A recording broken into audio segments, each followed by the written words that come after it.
we count there. You can't handle the truth. You can't handle the truth.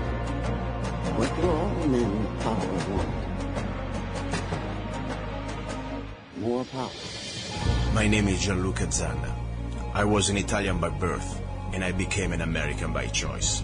Our lives and freedoms are in danger. This is not a dream. If you're listening to this broadcast, you are the resistance. All systems go. Welcome to Love, Guns, and Freedom. We're not afraid. Here we go, guys and girls. You're listening to Love, Guns, and Freedom with Luca-Zanna on KTOX 1340 AM and all United States to the FM network. Another Sunday, another show. I tell you, last Sunday was kind of a very interesting show. Every show I try to bring you real facts. Probably things that normally in mainstream media you not going to have a chance to listen, but I think they are really important because it comes down to the principles of freedom. What really is going on in this country? Sometimes, you need to go to local issues that probably they're not even that local anymore, but they like to keep them under the blankets, okay, under cover. For example, what happened in Oregon, in this sort of what they call the standoff at Burns, the wildlife refuge, that's something that should make us completely, probably just people like us that we are into this type of information, the patriot movements, whatever you want to call it, but it's supposed to be a mainstream topic. Because we're talking about many issues that are very fundamental. It is beyond, if you believe in, let's say, property rights or what type of, how much, land the federal government can control or not. This is about also due process. This is also about the freedom of speech and, of course, our Bill of Rights. That's why I said it's supposed to be a topic that any one of us, regarding our different political views, we should all be interested. Last Sunday I had Mr. John Ritzmeier, that, of course, we had incredible information, not only sharing what happened to him, but also some details, what was going on really at the wildlife refuge in Burns, Oregon, during this sort of peaceful occupation. There was even real occupation. My opinion was just like a peaceful protest. But the point is, what really happened, more important, what's happening now, it is what the judicial system is doing. Not just to the people that they are right now rotting in prison, waiting for trial, because the sad story is that we talk already about it. Everybody deserves a due process, and especially when we know all these people never had really any criminal record before. They were not really any harmed person. They were not really anybody was hurt, and still they've been treated like worst of the worst criminals, not even having a basic right to bail, themselves out. No, they can't even post bail. They need to rot there till the end of their day before trial. So that's very sad. But now the worst part is coming out when we have a judge who's trying to impose a complete censorship on the freedom of the press of any one of us. At this point, there is a specific person, a man who's covering this event very thoroughly, very, very carefully, very professionally. I've been reading his blogs, and he always trying to go out and find the sources. Doesn't just bring hot air. So I think it's really vital what he's doing to bring some others, beyond what the official mainstream media say. And at the same time, now, when we're talking about informants, federal informants, I think we have the right to know who they are, these people, because also we can see now how this event what really happened in Burns, Oregon, where we know that most of the people at this refuge, they were informants, and they were instigating and setting people up. We have the right to know. So anyway, the federal judge, seems like he doesn't like the fact that now free individuals can exercise the freedom of speech and the freedom of the press. I have the pleasure and the honor to have with me Mr. Gary Hunt from California, who is the mastermind and the author of these chronicles, the Chronicles-of-Burns. Let me call Gary. Gary, are you there? Yes. Nice to talk to you again. And please introduce yourself briefly. I know you've been doing this sort of journalistic work for a very long time, but tell us a little bit about you. Well, I started writing a print newspaper, a semi-monthly newspaper called Outpost of Freedom back in February 1993. At the end of February, I received a phone call from a guy in Texas and asking me if I knew what was going on in Waco, Texas. So on March 5th, I arrived in Waco, Texas, expecting to spend 3 or 4 days there and see this thing concluded, and ended up staying nearly 2 months. And while there, I watched the federal government murder. Regardless of what CNN or any of the mainstream media in this country told you, I watched the federal government murder over 80 men, women, and children when they burned the building down. And the government did start the fires. The evidence wasn't allowed in court. Wow. But they used incendiary devices, and that just outraged me. Yeah. I was in Italy at the time, and I tell you, after when I came here, I started to learn about this. I was really shocked to think that they could get away with murder like they did, and that wasn't just the first time. After, of course, you have a Randy Weaver situation, and they used to repeat itself even in a smaller scale, but it still was a crime, in my opinion. Listen, you have, what is the name of your website, please? It's Outpost, OUTPOST, -of-freedom.com. And the Burns Chronicles, just add a /blog to the end of that. Perfect.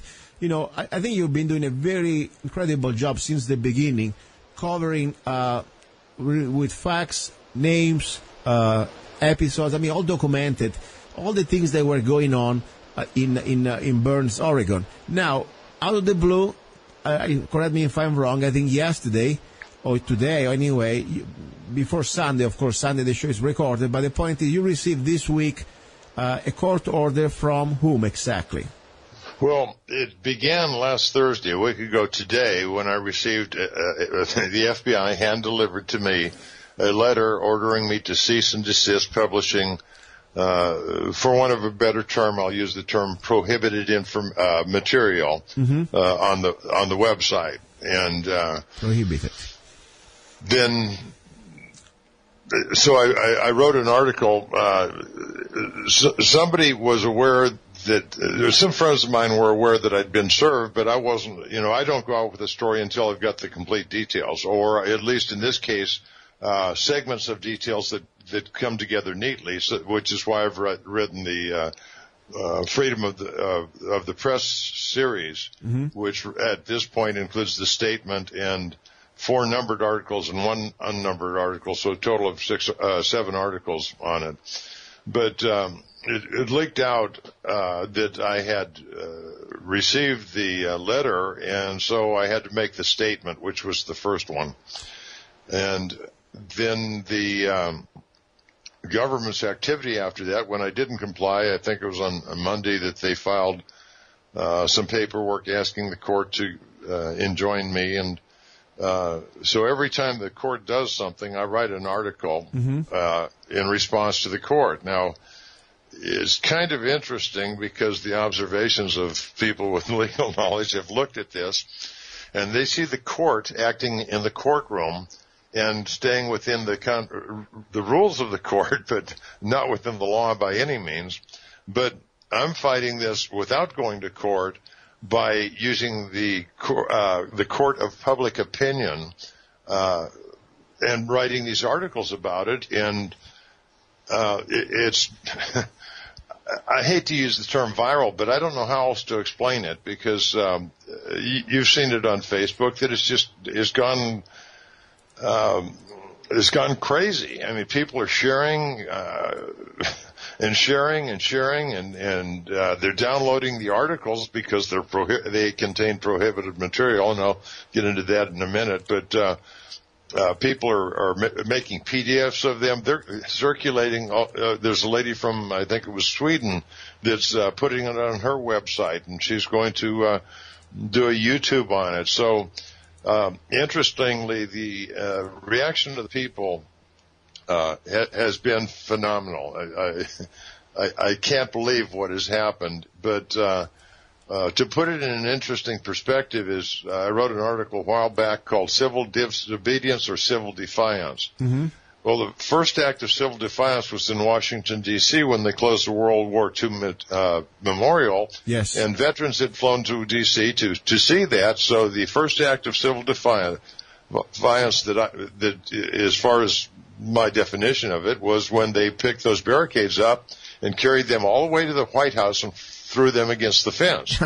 When you walk down the street with the sign, that's civil disobedience. You might get arrested, but, it's a minor thing. Yeah. But they actually stole government property. They did return it at the White House, but it was a more defiant act than civil disobedience. The next act of civil defiance was obviously the Bundy Ranch, where they stood firm and said, no, you're not going to take Mr. Cliven Bundy's cattle.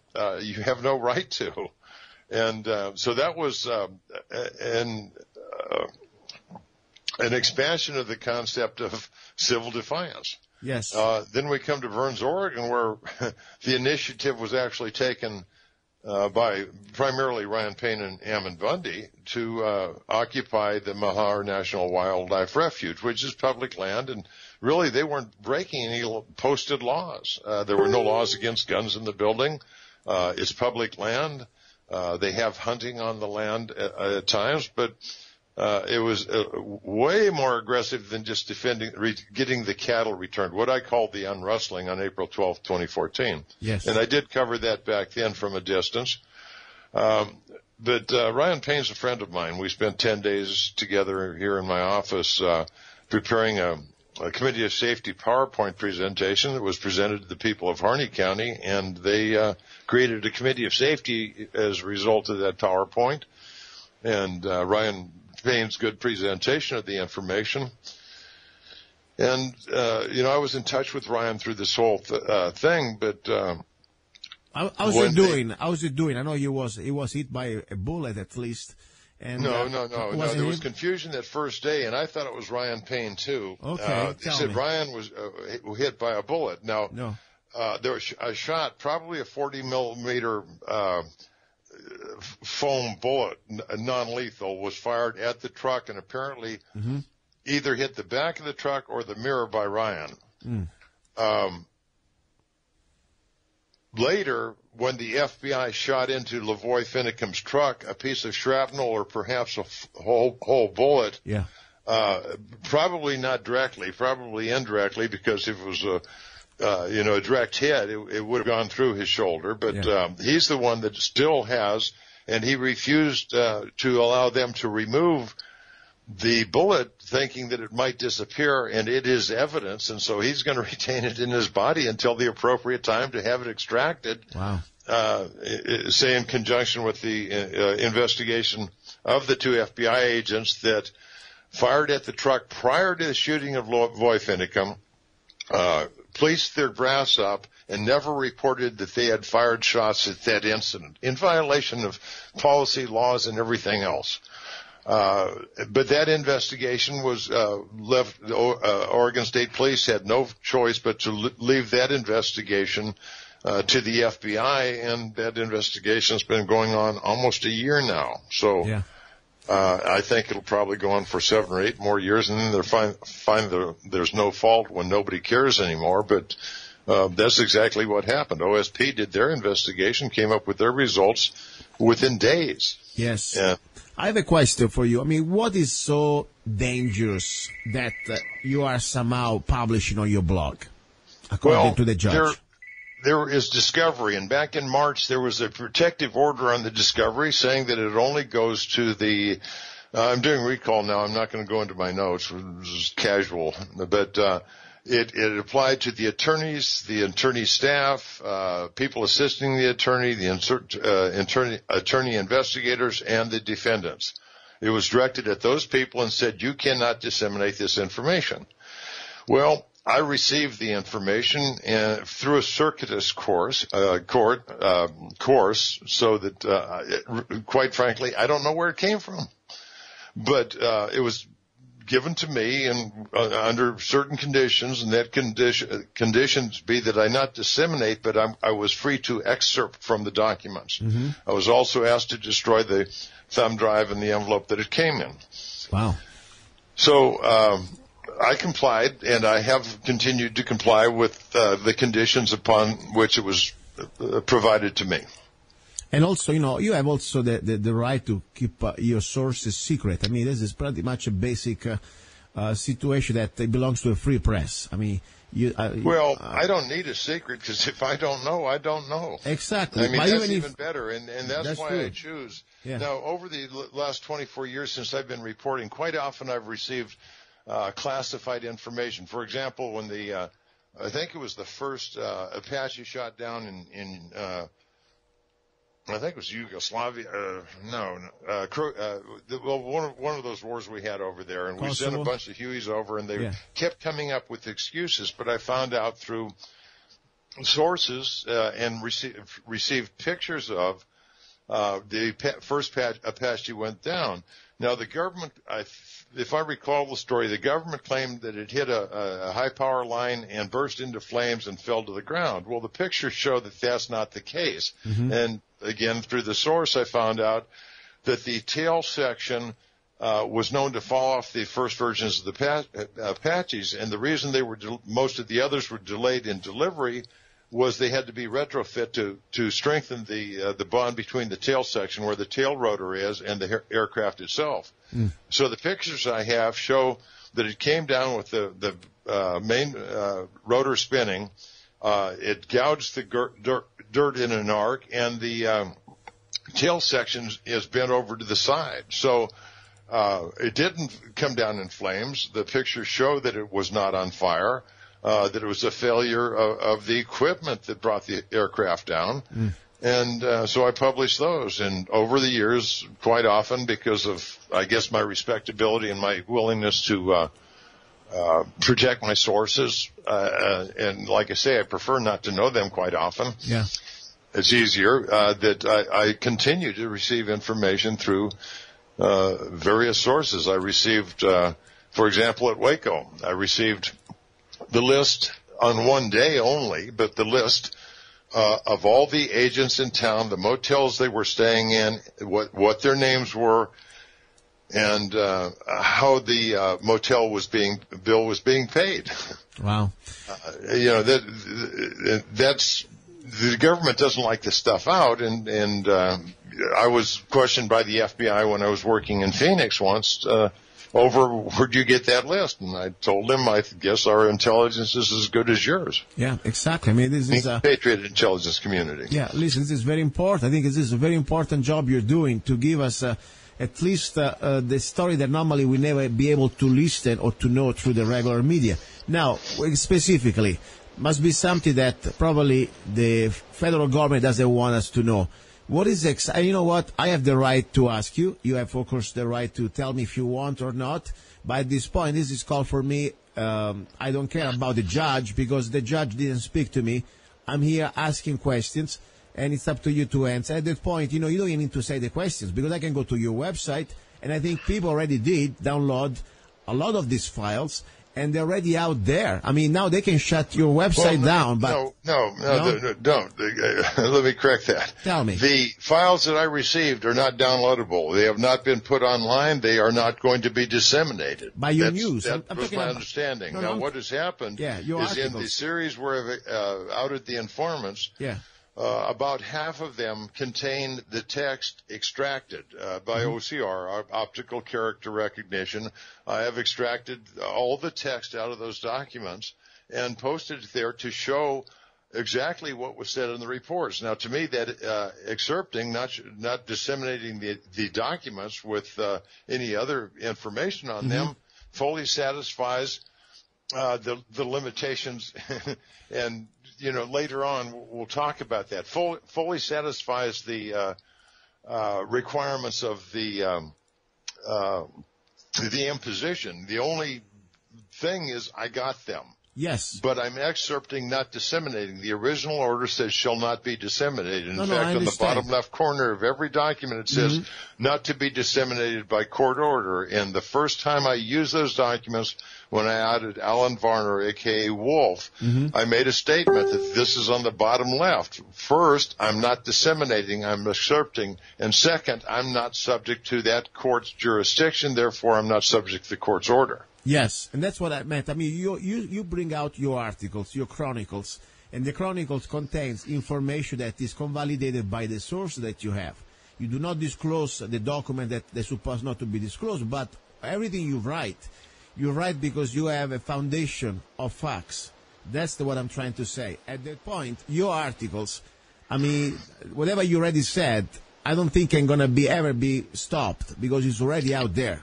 And probably that's for me the most important thing. Now people may say, you know what, after all, the judge, whatever, the judge at this point, he doesn't want you to say anything anymore, what I understand. Because what is exactly their problem? You don't disclose the official documents. You just disclose the information, the news. What do they want you to do? To shut down everything? Or what is exactly their problem? Well, let's look at the difference between dissemination and excerpting. There's a difference. You know, words in our language have meanings, and those meanings are significant, and we need to understand that. So when they say dissemination, I looked up the definition of dissemination, and it does, what I'm doing does not fall within that category. Excerpting is a totally different process by definition. Now, the judge chose to use the word dissemination. Not my fault, not my doing. And now she's trying, most recently, she's trying to change, well, she has actually changed the wording of that protective order, what it was called back in March. It's, she filed a supplement along with the order against me. I'm changing the wording of the protective order that was issued in March. Now, 9 months later, she's changed the wording of that. Now, interestingly, the wording is so broad now, it was narrow back then, it's so broad now that if you read, say, Burns Chronicles 43, Alan Varner, you saw that information, you are in violation of the protective order and subject to contempt of court. Wow. You are. Not me. I mean, all these people that have shared this, everybody, according to that order, is now, that has read, passed on, or in any way else dealt with that. Now, if you just saw it on Facebook, it don't count there because you have to go to the blog or you have to have received an email with that document in it. So if you've not read those words that are in the prohibited material, you're okay. But if you've read them, boy, you're in trouble. And okay, let me read. I think the government, U.S. Marshal Service is going to be extremely busy for the next 20 years trying to round up all those people. I mean, let me read, be sure that I got it down right. I'm going right now to outpost-of-freedom.com. /blog. I'm here right now, and I'm going to start to read everything I can. Okay, now, well, if you're going to look at the freedom of speech articles, they're the last 6 or 7 articles I published. Yes, I was. So they're right at the top there. Yes. But you would start down at the bottom one called statement. Okay. Now, I'm going to read them all. I want to be sure everybody has the chance to read them. Because what I really find disgusting, and this is, of course, me talking, how really this judge think that just because she has some special, power in her court can pretty much determine what we American people can read or cannot read. At the same time, completely also stop what is the flow of information. Because I tell you, we have the right to know what's going on, what happened there, especially when we know that there is a lot of things that they don't really are not clear. I mean, we have also, my opinion was what Lavoie happened to Lavoie Finicum. There was really an assassination, or at least something that any one of us, as a civilians, or as a regular citizen, would have done even half of what they'd done. They would already been rotting in jail. There was completely an abuse of power. And doesn't belong to any also protocols, to any type of law enforcement that respect the basic due process. That wasn't about due process. That was about an ambush in the middle of America, about a person that was trying just to drive from point A to point B. They really wanted to arrest him. There too many other chances. We want to know where are these people who plotted this, and really also I think it's important. We need to know all these informants. Why? Because when people start to realize that half of the people at the Burns refuge, they were informants, even more than them. I mean, about 30%, because the average was 30 to 40 adult males, viable people. But the informants were 9 on the refuge and 6 outside. Wow. That's so huge. There were a total of 15 informants. Wow. But only 9 went to the refuge. But let me make a more significant point. Yes, please. The government, the protective order was instituted because if the informants were exposed, the order actually says that that would be create a risk of harm to the informants. Okay, so the first informant exposed in September was Mark McConnell, but he was exposed by the government. Mr. Gabriel, in questioning OSP Officer Beckhardt, said, and was there an informant, I'm paraphrasing, I don't have the wording in front of me, was there an informant that you knew of? And he said, yes. Was that Mark McConnell? Yes. So the government, who's accusing me of creating the risk of harm to these people, outed the first guy. I didn't out anybody until late in October. Now, the second one, at great risk, volunteered to she made 4 or 5 phone calls to the defense attorneys trying to tell her story, and finally somebody had time and listened, and so Terry Linnell voluntarily came forward and said, I was an informant and I'm willing to testify. So they, asked her some questions, realized her testimony might be beneficial for the defense, so she testified. The government didn't want her to testify. Yeah. They didn't call Mark McConnell either, even though they exposed him. Yes, I mean, exactly. But they already were exposed. You didn't go and somehow dig them yourself. They already exposed themselves. So already were public. Right, and the next one, through the diligence of some of the defense teams, they tracked down Fabio Menaggio, yes, a.k.a. John Kilman. You know him, Luca. Oh, yeah, very well. And we talk also over the phone about him. Go ahead, please. Yes. So he was outed by the diligence of the part of the defense team. Now, it was also in late October that I think it was after Fabio that I wrote the next one where I outed Alan Varner. Now, I'd known Alan from the Casey Massey Camp Lone Star days down in Texas a couple of years ago.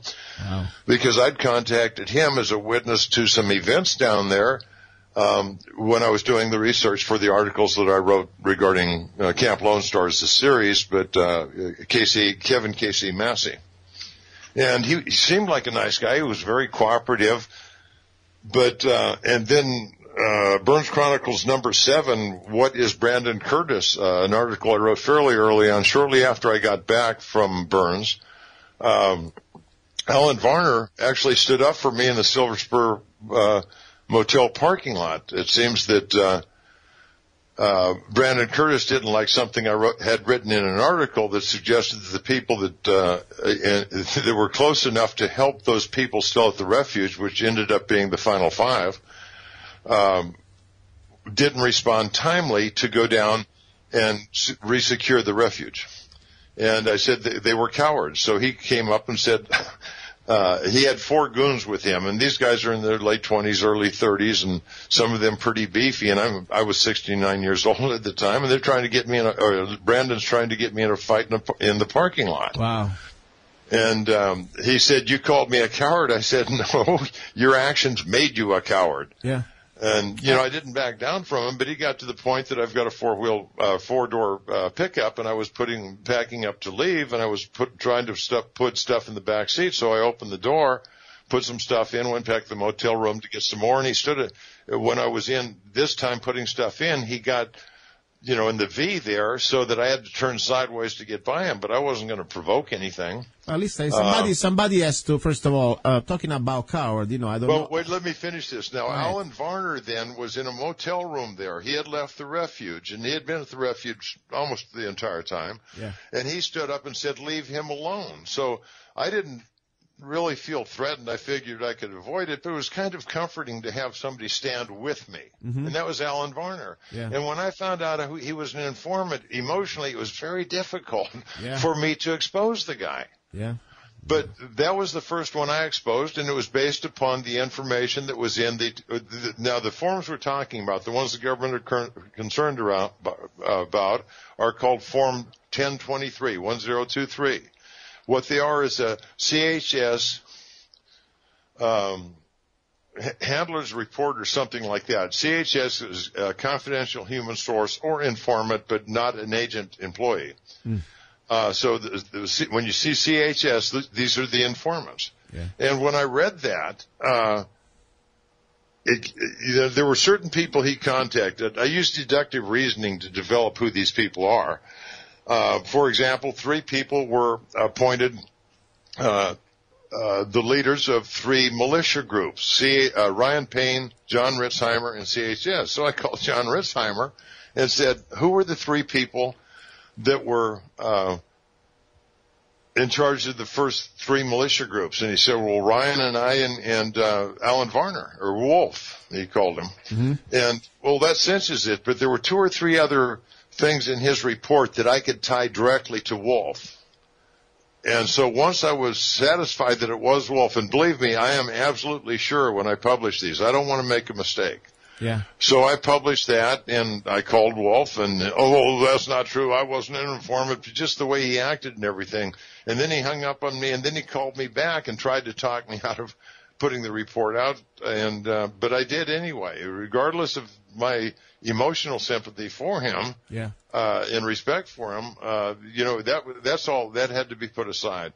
As time went on, I found out which of the set of records applied to Mark McConnell, and I published them. Even though the government outed him, I wanted people to know what he was reporting.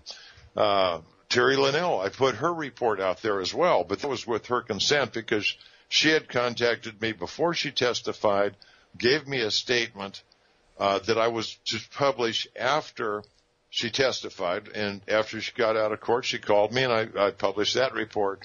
But I've been very thorough in all this. But now what's more important in this, though, is the fact that the government is using this risk of harm to hide these people. But what was demonstrated is they put out the first one, creating risk of harm to McConnell, and the other 2, one who came forward voluntarily and one who was diligently tracked down, ended up being exculpatory witnesses. The jury saw this, and it was to the benefit of the defendants. Now, why doesn't the government want those people out there? Because it might screw up their case. Exactly. So they're keeping exculpatory, and exculpatory, for those that don't understand it, means evidence that might prove your innocence. Exactly. And this is the most important thing. We want to know the truth. We want to know that if people really committed a crime, they deserve what they deserve. But if they were innocent, they must have the chance to prove their innocency. You say something important for me. You put yourself and your integrity as a journalist before even your personal relationship or emotional relationship with this informant. And I tell you, I have something similar, even, of course, with Mr. Fabio Minoggio, a man that probably we had a lot of time together. I cooked for him. We shot together. We went to train together. A lot of things that I don't want to go in personal, but... And then, of course, I always had some sort of reserve in my mind. And then when I found the confirmation of all my suspicions, I say, you know what? Doesn't matter. More than ever, I have that type of responsibility now to let everybody know who is this guy. Regardless that, we may be maybe... I don't call the word friends. I'm sorry. We are not friends when you do something like that. And I told them, on the air, you have the end of the day... Beside what these people are rotting in jail, there is a man that he didn't have a chance even to see the judge and the jury. It's called Lavoi Finicum. And indirectly or directly, you were part of that situation. And for me, that's really when I draw the line. There is a person that is gone, and it's not right. That's not right the way it went down. So, Mr. Fabio Minoggio, I'm trying to call him, by the way. I really would like to have him on the show. He promised me that if he had a clearance from his superiors, or his lawyers, he would be here. But his phone is down, and his Facebook seems like it's not working anymore. Did you have any other news about Fabio Minoggio, Mr. Kilman? No, I haven't. He wouldn't answer his phone. It was still ringing. I think it went to... I don't remember what happened with it. But, I'm not going to spend a lot of time trying to track him down. When I expose somebody, I try and give them the opportunity to make statements. I want to be fair to them if they have something to say. So I passed on what Alan Varner said in that article. Mm-hmm. I passed on what Will Coleman said, which wasn't very much. It was kind of who are you? And I told him I'm Gary Hunt, Outpost of Freedom, and I'm doing a report on your events, your activities down in Burns, Oregon. And I wanted to click. The phone hung up. So... I do try and give people the opportunity to it's fair to let them say their say, but nobody's really wanted to say their say. Now, except Warner. The last thing before I let you go. Wait. Let me get one thing, though. Go ahead. We were talking about, the witnesses. Now, the order was to protect the avoid risk of harm to the witnesses and the defendants. Those were the two human identifications in there, witnesses and the defendants. Mm-hmm. So whether they testify or not, that order applied to witnesses because they're protected. Nobody else is. Only witnesses and defendants that might talk to the government. Yeah. My Constitution, Article 6, the Sixth Amendment, that in criminal prosecutions, you have the right to be confronted with a witness against him. Mm-hmm. Yes. Against you. Yes. So these guys aren't allowed because when they get the redacted reports, they've got the same thing that I had. Who are these people? Yeah. Well, this is like belongs. Yeah, it's so very they weird. Can't call them as a witness because they're witnesses protected, but they're witnesses unidentified. And to me, that's an absurd abuse of the Sixth Amendment of the Constitution that was put there for a reason, and that's to protect us from unfair prosecution, or should I say persecution, by the government. And so my stand in this is to protect that Sixth Amendment right for them to meet their accusers. Yes. Now, this is very important. Otherwise, anybody can hide behind the curtain and say, there is somebody here say that you're guilty, but let me see who is. Let me face my accuser. It is a basic right since the Magna Carta. We have that type of opportunity. The right is not an opportunity. Now, question, what are you going? Did you write back to the judge about their demand?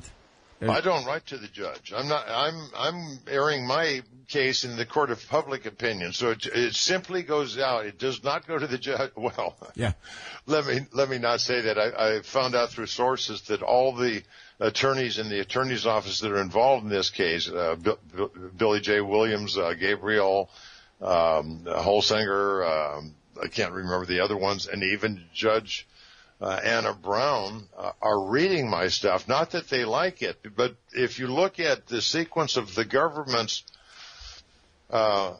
orders or court paperwork dealing with this, the one that they put out yesterday very definitely was a reaction to what I've gone on the public to the public with, because two things that were very significant.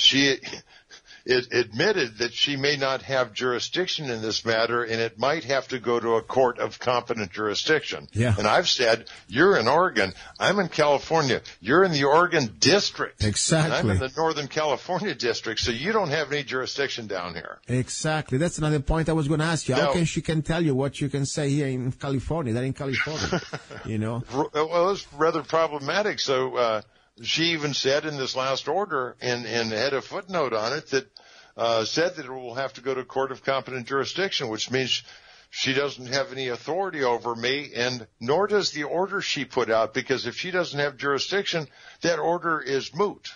Yes. M-O-O-T, moot. It doesn't mean anything. Yes. Now, the other issue, the point that I've been making all along, is the fact that the way the original order was written, which I've discussed, I was not in those that were ordered not to disseminate the information, even though I'm not disseminating it, because that could track back, if they ever could track back how I got it. They may have disseminated it by giving it to me, but they didn't disseminate it. And disseminate has rather a broadcast. Yeah. And it didn't. It came through a very thin line to arrive in my lap. So I don't think it even compromises, from the way it's written, I don't think it even compromises the circuitous route that it came to me on to begin with.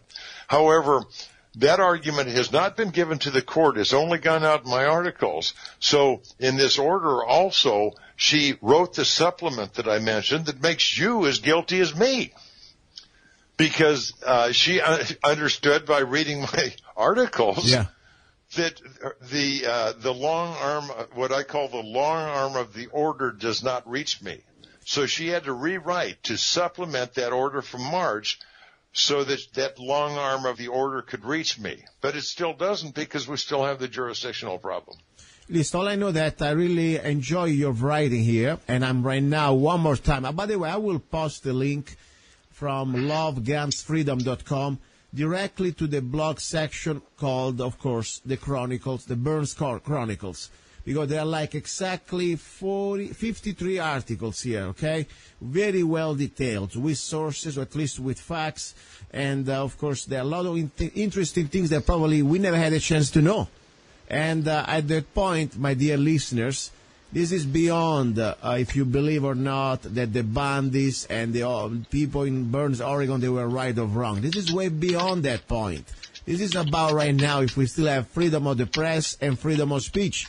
And now we are like back to the time of kings and lords, when a person, like, for example, a judge, just because she has a little bit of a magic, dress or suit, and she thinks she has a hammer, that she can make noise on their table, she can tell you, American, wherever you are, what you can read, what you cannot read, and more important, what you can share.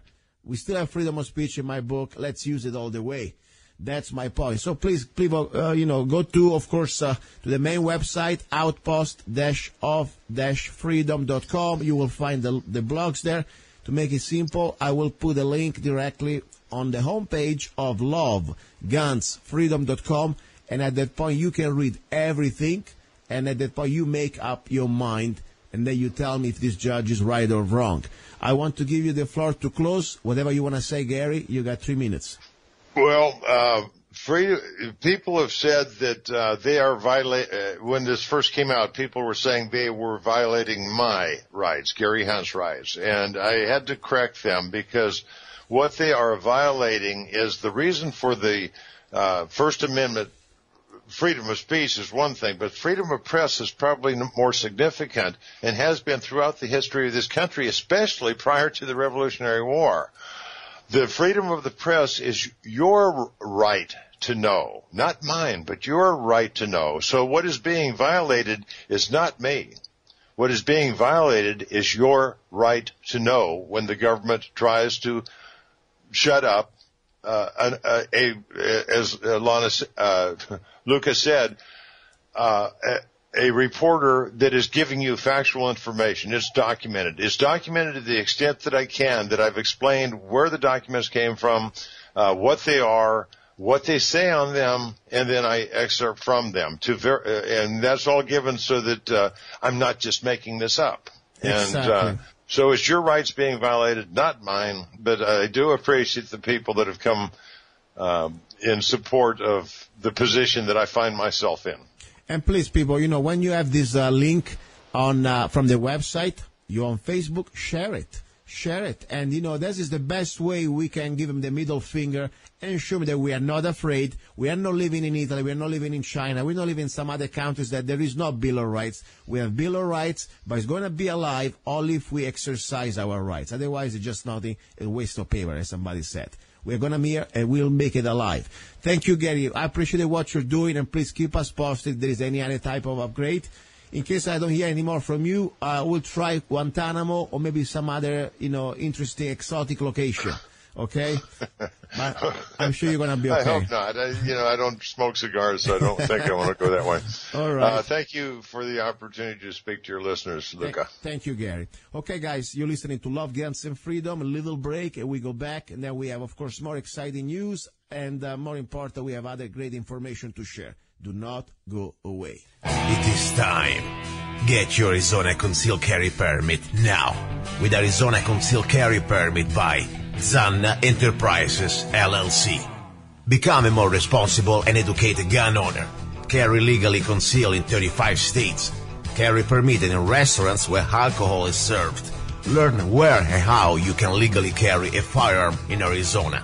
Learn where you can use deadly force. Where can you display your gun or not for self-defense? Learn how to deal with law enforcement while carrying a firearm. Learn how to be aware of your surroundings and how to avoid a confrontation. Buy your gun without waiting for a background check. Get your Arizona Concealed Carry Permit now. Go to www.azccw.us go to www.azccw.us. Free for single mothers and people with disabilities. Here we go. We are back on the air. You're listening to Love, Guns, and Freedom with Luca-Zanna on KTOX 1340 AM and on United States to the FM network. Well, it was so important, the interview that we just had a few minutes ago with Gary Hunt. I tell you, I find very disturbing what's going on with this judge. Try to suppress the freedom of the press of this independent journalist. Why so important?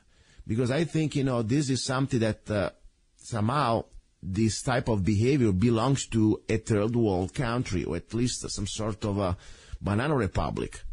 I mean, we are in America after all. We're supposed to have, and we have, in my opinion, the freedom of speech and, of course, freedom of press. And when we have a government who's trying to limit the information that we, the people, we have the right to know, it's very disturbing. And especially think, in this case, after you study the situation, after you read the articles and the blogs of Gary Hunt, you realize that it's not somehow divulging information about the original source or the original documents, like the WikiLeaks, by the way, has been doing, and that's great for me. I think WikiLeaks has been doing a great job in that area. But regardless, it's just using these documents to corroborate his articles. And that's something we have the right to know, especially when it's true. And why this is so important also? Because the fact that these government informants, that they are a very crucial stage, or at least a crucial element for the case against these people rotting in jail right now, for the Bundy situation, and also, of course, more important, for the Burns, Oregon situation. They have the right to face their accusers. Now, the precedent that we have here, they try to create, that these informants, they need to stay secret. Their name must be sealed. That's completely against any principles expressed in our laws, and more important, in our Bill of Rights. So that's disturbing. That's disturbing. So we have the right to know this information. All I'm saying, please go to Gary Hunt's website. I will post also the link on today's lovegunsfreedom.com. Click there. Share this information. Inform yourself. As I said, regardless if you believe that the occupiers for the Oregon's burn situation, they were in the right or not. This is about due process. That's the bottom line I'm trying to say. Because today it can happen to them, tomorrow can happen to you. You have a different belief, a different cause, doesn't matter. You still have the right to face your accusers. We still have the right to have freedom of press, regardless we agree or not. That's the point I'm trying to make here. Anyway, meanwhile, we have the situation with the Trump elections, okay? I'm telling you, this is like almost out of a book of some sort of, spy movie. And the sad thing that it's all real. There is a huge build-up of NATO forces, U.S. forces at the borders with Russia in Poland and other European countries in East Europe. This is very sad because what really we are pushing, we are provoking anyway some sort of a confrontation with Russia. I mean, Obama is provoking.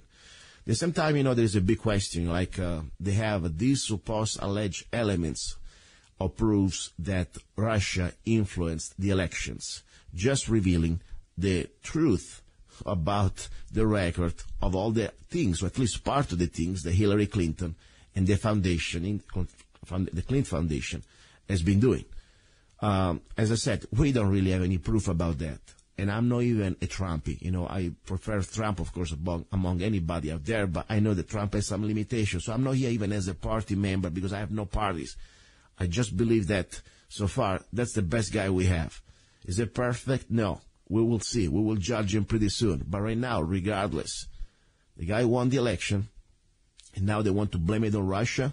Guess what? As I said before, probably a few weeks ago, even if Russia was responsible, really behind, in sharing this information about Hillary Clinton, guess what? Anybody who somehow, let's say, shares some tips about some alleged criminals or a criminal, he should be rewarded. Russia should get a medal, okay? So that's my point I'm trying to say here. So I don't know. We will see pretty soon. I know there is a lot of things may happen between here and next week. We will have this election inauguration. I pray it is going to be somehow peaceful. I know a lot of people, they are using completely just their, I don't know, not even their hormones, just their stupidity. I mean, how can they judge Trump when Trump doesn't have any type of political record? But meanwhile, they were all happy in supporting Hillary Clinton, where we know what type of damages she's done. Just with their, especially the Democrats, they're supposedly are for peace, supposedly against the war. Look at this warmonger of Hillary Clinton. We have enough records to say, wait a second, and especially all these Hollywood stars. Are you completely out of your mind? You are disgusting hypocrites. That's what you are. And I'm not even here saying because I'm on the other side. I have no side but the truth. I have no party allegiance. I am independent. So the sad thing here, everybody's ready to stone and, to completely put on the cross Donald Trump, when so far, you like him or not, he doesn't have really any record about what is done because he's never been a politician. But meanwhile, we have enough record to say, wait a second, Obama, you dump more bombs, double the numbers of bombs and missiles, in foreign, let's say, conflicts. They're not even wars, more than Bush. And where are all these Democrats? All silent, beside few exceptions, of course. So that's what I'm trying to say. It is very sad, because I almost feel like these people, they are completely under a spell. I mean, there is not even anymore any logic here. I mean, look at these people going crazy. There's a guy on Facebook, on video. If Trump builds this wall, he's going to cut off his penis. I mean, are you insane? I mean, really, are you out of your mind, okay? Seriously. I mean, this is like hysteria, completely hysteria. That's all I'm saying. But I just hope that somehow we will be able to at least give Trump a chance. Hey, we gave Obama 8 years, and look at the results we have. Pure hell. I think Trump deserves a chance to at least see what he can do.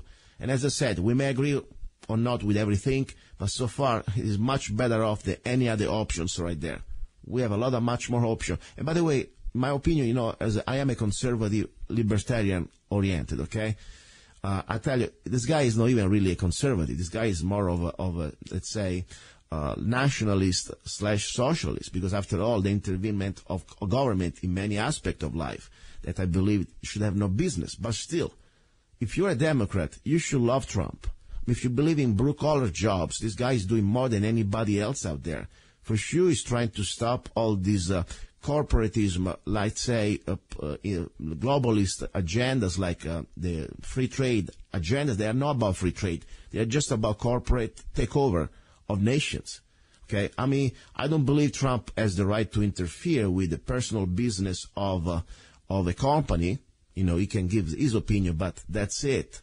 Companies should be free to do whatever they want, but at the same time, yes, Congress can influence with taxation things. The problem with the free trade that we have so far, they're not free at all. They're just unfair trades. America's been penalized, while other nations have been given the benefits to somehow use our country as a dump area. They can dump their product for cheap, and they don't have to pay the tariffs that we pay when we go overseas. So that's the point. But at the same time, I say Trump maybe not be perfect, but at least he seems to be generally against globalism. And I think that's something we need to look into that. Now, talking about globalists, let's listen to this piece of crap, Mr. Obama, that I refuse to call him president. Where our mouths are. And we can only realize the promise of this institution's founding. United Nations. To replace the ravages of war with cooperation if powerful nations like my own, accept constraints. Sometimes I'm criticized in my own country for professing a belief in international norms and multilateral institutions, but I am convinced that in the long run, giving up some freedom of action, not giving up our ability to protect ourselves or pursue our core interests, but binding ourselves to international rules over the long term enhances our security. Okay, that was Obama, one of his last speech at the United Nations, pretty much to submit to global government, to world government. I mean, I do not want to be under international law. I do not want to somehow be a subject of international law. Our law of the land is supposed to be our Constitution and the American laws. What it's doing is try to pretty much put a, claim one more time that is an internationalist, a globalist. And why I'm so, let's say, attached to our laws and to be an American? Because I know very well the America is unique. Our Constitution is unique. Our Bill of Rights is unique. Our Declaration of Independence is unique. The experiment that our framers created is unique. There is no other country in the world that you can compare to that. I'm not going to give up my Bill of Rights to some international court or to some international law. I'm not going to give up my First Amendment just to please somebody else. Or maybe my Second Amendment. Okay, that's the bottom line. That's why I believe Trump, at least on this, seems generally to be against globalism. We will see pretty soon. All I can do is pray. I pray that somehow it's going to be peace, and even the other side somehow will not create an excuse for a crisis, for a potential martial law scenario, because that's really what could happen. Now, before we go ahead, ready for our numbers 2, we got an interesting interview for the second hour. Great news about the Arizona Concealed Carry class that I held in Kingman. Great class. Another one coming in Lake Havasu City next Sunday. And also, I want to remind you, I have a Zanna coffee, straight shot espresso, just came in fresh from the roastery. Great, ready to go. Go to www.zannacoffee.com. You can order the 3 bags, and you have a special deal, great shipping, great coffee, and you support the show. I really appreciate your help. This is the way we can support freedom of speech on the air. Okay, and don't forget, please, to support also KTOX, because I tell you, the fact that I'm still on the air, pretty amazing. I can talk about on this show, on this air, on these airwaves, something that normally any other commercial radio station would never let me do. So please appreciate that. Okay, don't go away. Ready for hour number 2. You're listening to Love, Guns, and Freedom with Luca-zanna. In this world where everything seems to be going sideways, when you need things set straight, Zanna Coffee Straight Shot Espresso. Start your day with a bang. The best organic and GMO-free coffee beans from around the world to amplify your senses and enhance love for life, liberty, and the pursuit of happiness.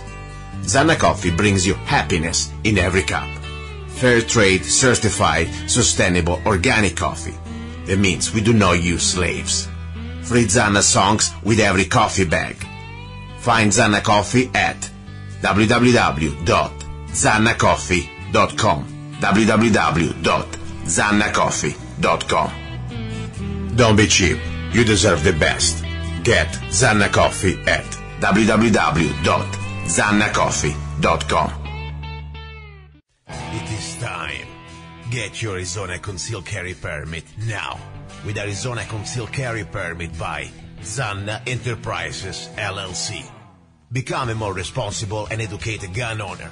Carry legally concealed in 35 states. Carry permitted in restaurants where alcohol is served. Learn where and how you can legally carry a firearm in Arizona. Learn where you can use deadly force. When can you display your gun or not for self-defense? Learn how to deal with law enforcement while carrying a firearm. Learn how to be aware of your surroundings and how to avoid a confrontation. Buy your gun without waiting for a background check. Get your Arizona Concealed Carry Permit now. Go to www.azccw.us. Go to www.azccw.us. Free for single mothers and people with disabilities. There we go, guys and girls. You're listening to Love, Guns, and Freedom with Luca-zanna on KTOX 1340 AM and on United States.FM network. Second hour, it is all about guns, training, and mindset. Now, let me tell you, the moment that you listen to the show, we already did Saturday, yesterday, our CCW class in Kingman, Arizona. And I tell you, this idea to give for free to single mothers the class and also for people on disabilities was a great idea. I really like it. I enjoy it. I had to book another class, just to let you know, just because we had an article on the Kingman Daily Miner, and we had a bunch of single moms calling us. I didn't know there were so many single mothers in Kingman, and, part of me, I say, I'm sorry, because, I also come from a family where my mom was a single mom, so I understand the hardship, But also I say, you know what, that's great, because if I can help you, if I can give you this class for free, I'm happy so much that I will do a class probably with about 10 more single mothers just the next couple of weeks, just for you ladies, for free, completely for free. And why are you doing that? What are you? Are you Santa? No, I'm not Santa. You know, I run a business. I run many businesses, but I believe also that, this is for me something that, differently from the government. When government, they try to, let's say, share your wealth with a gun pointed at your face, called taxation. I believe in helping others at my own will. Okay? It's called also doing good business, in my opinion, because I really believe also that indirectly is a selfish move. Why? Because I really believe that if you believe in the Second Amendment, if you believe that in the right to keep arms must be shared from generation to generation, I feel really afraid when I see a new generation of men or women that they don't have maybe the paternal figure in their family, and they cannot be taught the right and also the safety issue and also the practical aspect of carrying a weapon. So I really want to do that also because I would like to have a country that we have more law-abiding people, men and women, I don't care, armed, but also armed with the knowledge and responsible. So I believe that if we can share this opportunity and this knowledge to other people, we will have, of course, better families, more safer communities, and indirectly we have a better country. So this is my little, let's say, activism. And of course, I like to do good things when I can. So now, let me shut up. I want to talk today about mostly, first of all, if you want to go to check it out, our classes for the CCW classes for the Arizona State, go to azccw.us. Another way, I promote this show, and more important, I support this show. I don't like to go out there and beg for sponsors. This show is pretty much about complete freedom of speech. We allow anybody to come here. We have no censorship. And to keep this format, I always need to be independent, even the way I can support this show. So I'm not relying just on sponsors, but I create my own sponsors. And one of the way I do, I go around and look for the best products on the market. I test them myself. And if I like them, guess what? I'm going to share them with you. That's why. And also, today I wanted to say I found this product. I think it's really amazing. I always think about women. They have guns, but normally they always forget their guns at home. At least most of the people who I know, ladies who I know, they understand it's important to have a guns. They go also to classes and maybe they also do training. But then their guns is always the last thing to carry. Probably they carry first the lipsticks, but then their gun comes after, maybe. And that's not right. You never know when you need it. But I understand also sometimes, women is a little different from men. Their body type is not exactly like our guys, the average guy, that, you can feel comfortable even to wear your gun on your hip, let's say, for all day, like I do. So they try to go for, let's say, an environment like carrying a gun off the body. Anyway, there is this new product. It's an incredible product. I like the idea that you don't need to buy a dedicated purse for your CCW situation to carry your gun. Because, purses are expensive. Then, of course, you need to find the purse that matches your shoes. And how many purses you can afford? That's pretty tough. I understand if you're a woman. Instead, what I found this product that, by the way, is really amazing. It's made in the U.S. by a guy that now is the creator. It's going to be right now in a few seconds on the air with me. That you can pretty much put any type of gun in your purse, adjusting this sort of holster. And it fits exactly the size of your purse, and you don't need to buy a bunch of overpriced purses just to carry your gun. So there is no more excuse. And I tell you, I tested, it's great. It's well done, it's sturdy, it's strong, and there are great ideas. How can you pretty much insert your personal holster? I think it's a great idea, and I like that. This is the spirit of America, free, let's say, the spirit of creation. We create, we produce, okay? So anyway, let me call Jake from Sacramento, California, the mastermind behind this incredible product. Jake, are you there? Yes, I am. I hope you didn't fall asleep. When I start with the introduction, I get kind of boring sometimes. Anyway, nice to meet you again, Jake. Are you exactly in Sacramento, California, correct? Yes, we are, Sacramento, California. Very happy to be in here, sir. Thanks for having me. Yeah, very good. And tell us a little bit about, first of all, your background, because every one of us has an interesting background, and I really believe what we create, what we produce is also part of who we are. Who is Jake? Absolutely. I joined the military when I was 19 after 9/11. Went over and served my country. I did 13 months in Afghanistan, Kandahar provinces specifically. Then I got out. Went to school for business, Bachelor of Science in Managerial Economics at UC Davis, and started working for somebody in the surety business. I'm not really affiliated with firearms. And one day, a man who would become my partner, he was going through some difficult times at the police department where he worked, and he asked me, "Hey, with your business background, do you think we might be able to start something?" And I said, "Yeah, what are you thinking?" He said, "Well, what do we both know a lot about?" He's a Marine.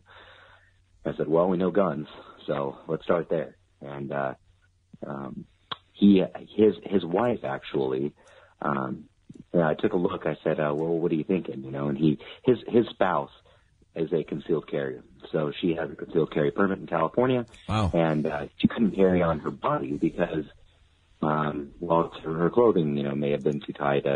Printing, as you know, if your audience out there doesn't know what printing is, printing is when you have a firearm inside of your, let's say it's inside the waistband, but you can still see the outline of the firearm through your shirt. That's considered printing.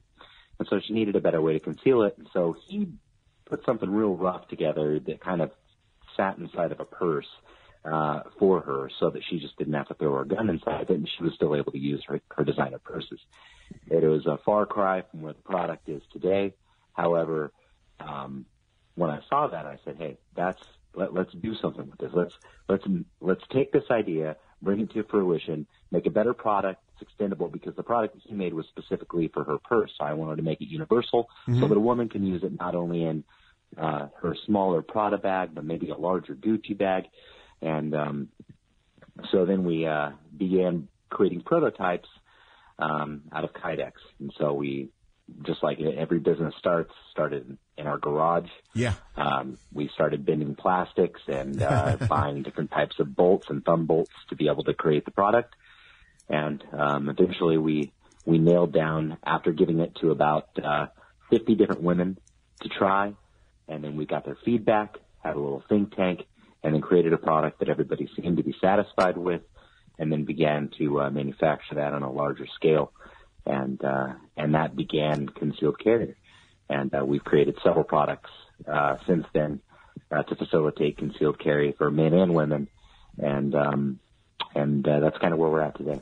Yeah, very interesting. That's why I really like these stories, because I really believe that's the spirit of freedom. That's how America was created, regular people doing incredible things. That's the idea, and when you have an environment that is not oppressive, it is not over bureaucratical, over paperwork, over stressful. Of course, we're getting to this point that it's getting more and more difficult, but still, compared to other parts of the world, like, for example, Italy, where I'm from, you can still do these things here. This is something still can happen. Now, you are in Sacramento, by the way, one of probably the worst places for the law-abiding gun owners, criminals, they don't care much about what type of laws your state does, but if you're a law-abiding gun owner, it's a very tough environment. As you said, all you need to do is just printing your gun, okay? This is not like Arizona. We can conceal open carry, completely concealed without even permits. There, if they get you that you print, you're going to get in serious trouble. So you got to really do this by the book. Now, case question, personal question. You don't have to answer, of course. You can play your fifth. Do you carry there in Sacramento? Are you allowed to carry yourself? Maybe with your background. In Sacramento, yeah. I will be honest with you. My partner does carry concealed. And in certain situations, I will carry concealed depending on where I'm going. If it's out in, for example, camping or BLM land. I do not have a concealed carry permit, and the reason why is because I'm a combat veteran with PTSD rating with the veterans with the VA office. So that's sad, though, huh? Because I have documented PTSD from combat, they will not issue me a concealed carry permit right now. But that could change down the road. I petitioned, and I'm waiting to hear back. You know what is sad? It's not just, this is, first of all you need to do is say, by the way, I've seen bad things and I need some help. That's it. It's human. Unless you are Robocop, you're a robot, as you're made of flesh and bones. I think it's more than human when you see people blowing up, maybe your brothers or your sister, completely being killed, or yourself, just facing reality that normally we don't face in the regular world. That's something is going to change your brain. It's going to at least give you something that normal people don't do. Just because you speak out loud about that, they will put you in that category. Doesn't mean that you're crazy.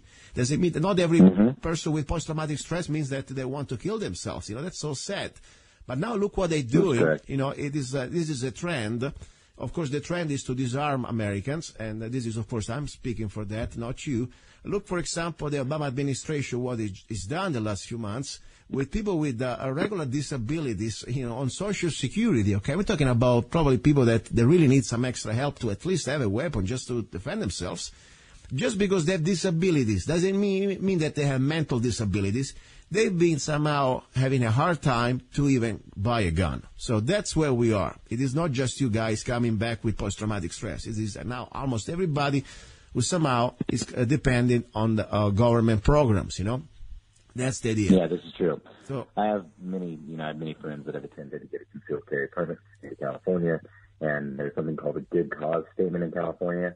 That is, you have to display a good cause to get a concealed carry permit, and just wanting to defend yourself is not a good cause. A good cause would be you are a defense attorney, and you assist criminals in their criminal charges, so you need to be able to carry in case a disgruntled criminal is convicted.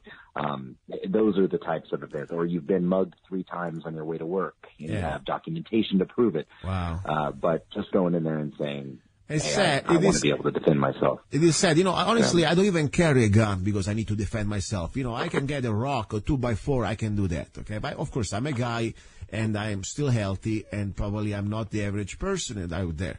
But the point is, every law-abiding American, man, woman, or between, I don't care who you are, you have that as a right. It is not just a privilege that the government can discretionarily give it back to you and charge you. That's what is really sad, that it's happening in the state of California and many other states like California.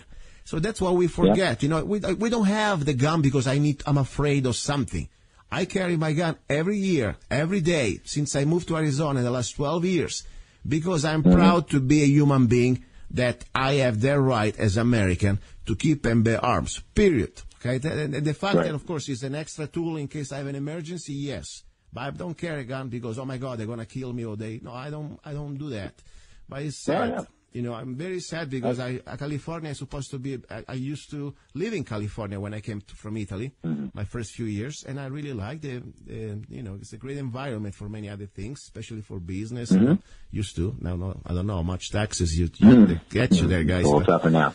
Anyway, let's talk about your product, because I really like your product. I think, first of all, it's a great idea, and I want to congratulate you and your partner, because sometimes, the simplest ideas, they're the best ideas, and I think you really fit a niche. It fits a niche with the idea that you don't need to buy any more expensive purses.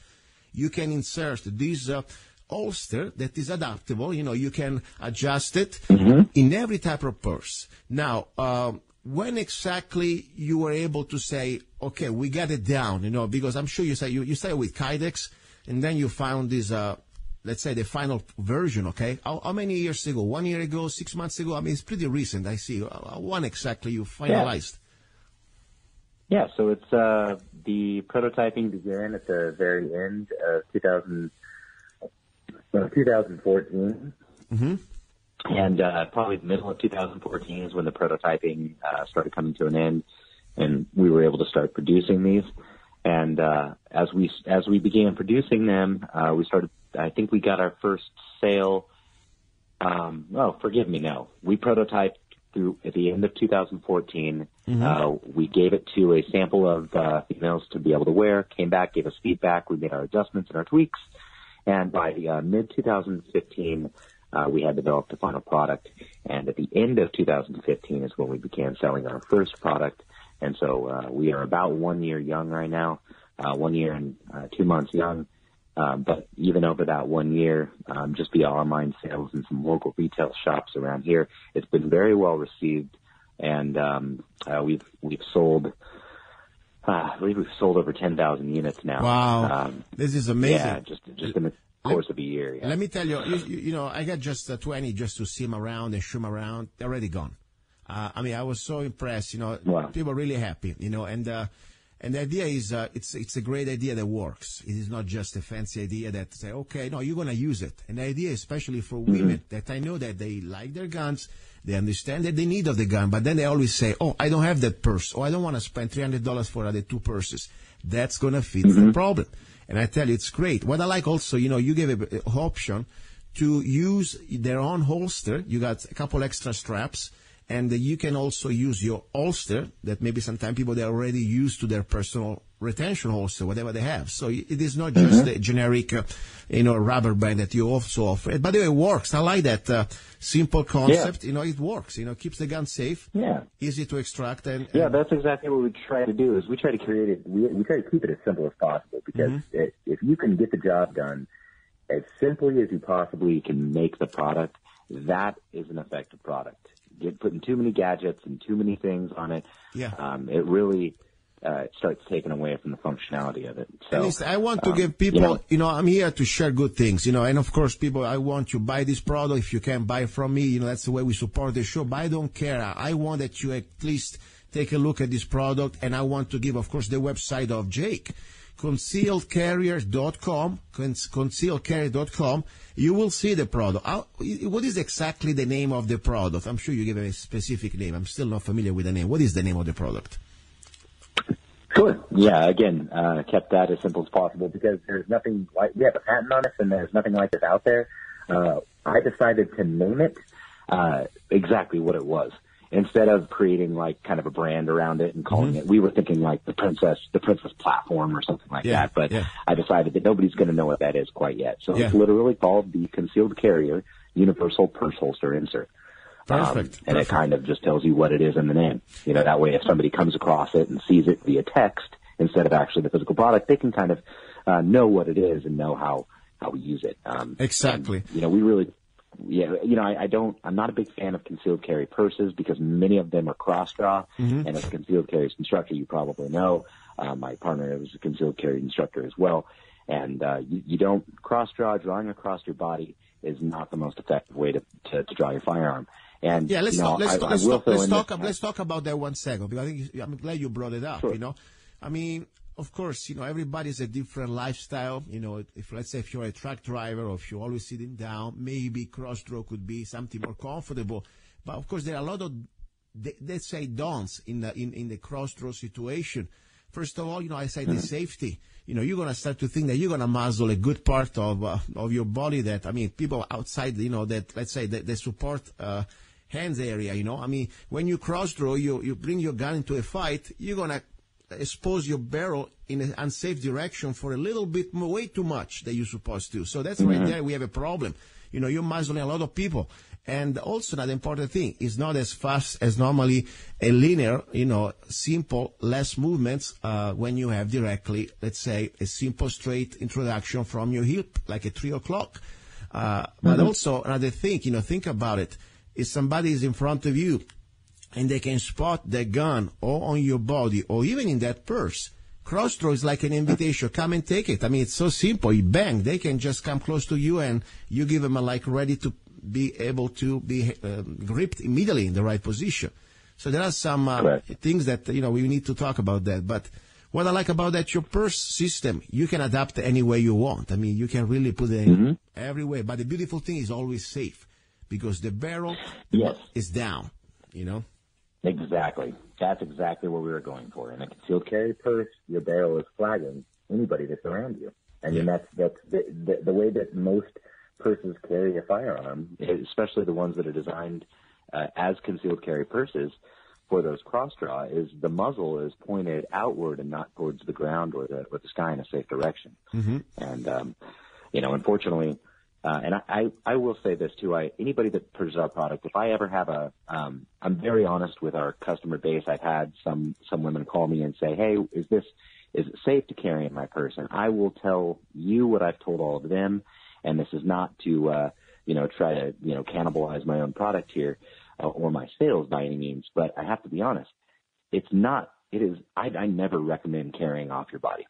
I just do not recommend carrying a firearm off your body. But in some cases, you don't have a choice.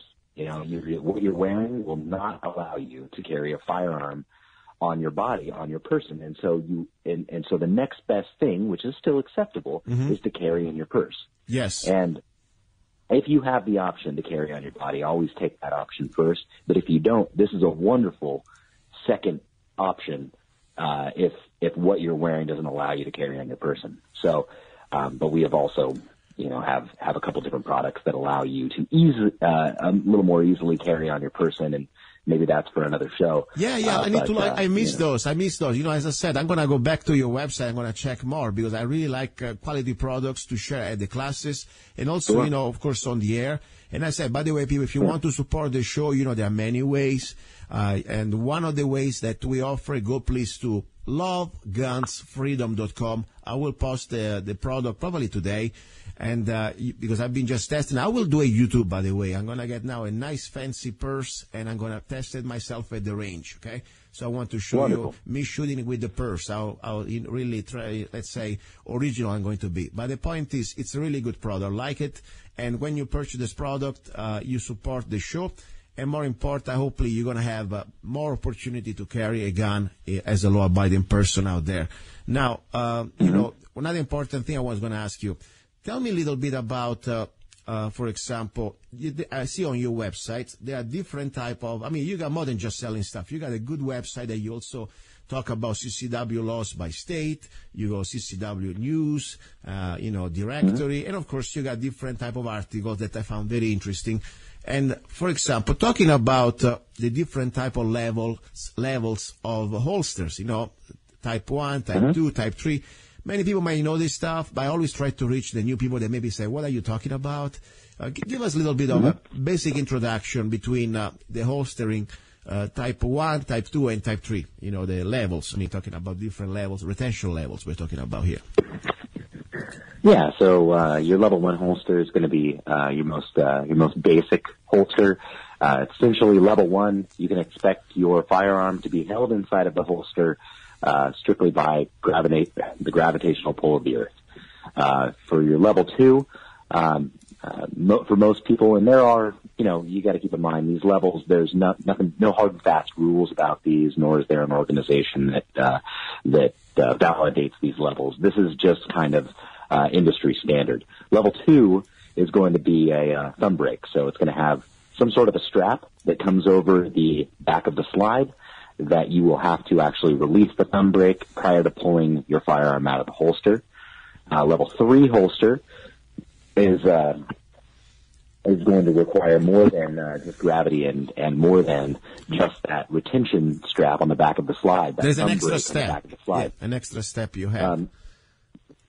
Yes. Level 4. Yeah, exactly. I've never seen any level 4 holsters. I think probably you need a degree just to figure it out how it works every time. You ever seen any level 4? Right. No, there are a couple of companies that have, like Safariland, I know, that have tried to claim that their holster was a level 4. But when you start getting into level 4 retention, you're creating so many barriers to retrieving your firearm. At that point, I think it's kind of useless. So, for all intents and purposes, as an industry standard, technically there's level 1 through 4. I've never really seen a true level 4 because I'll go over level 3 real quick. Level 3 is obviously the holster itself, which would be the level 1. The level 2, which would be the retention strap, the thumb brake over the top of it.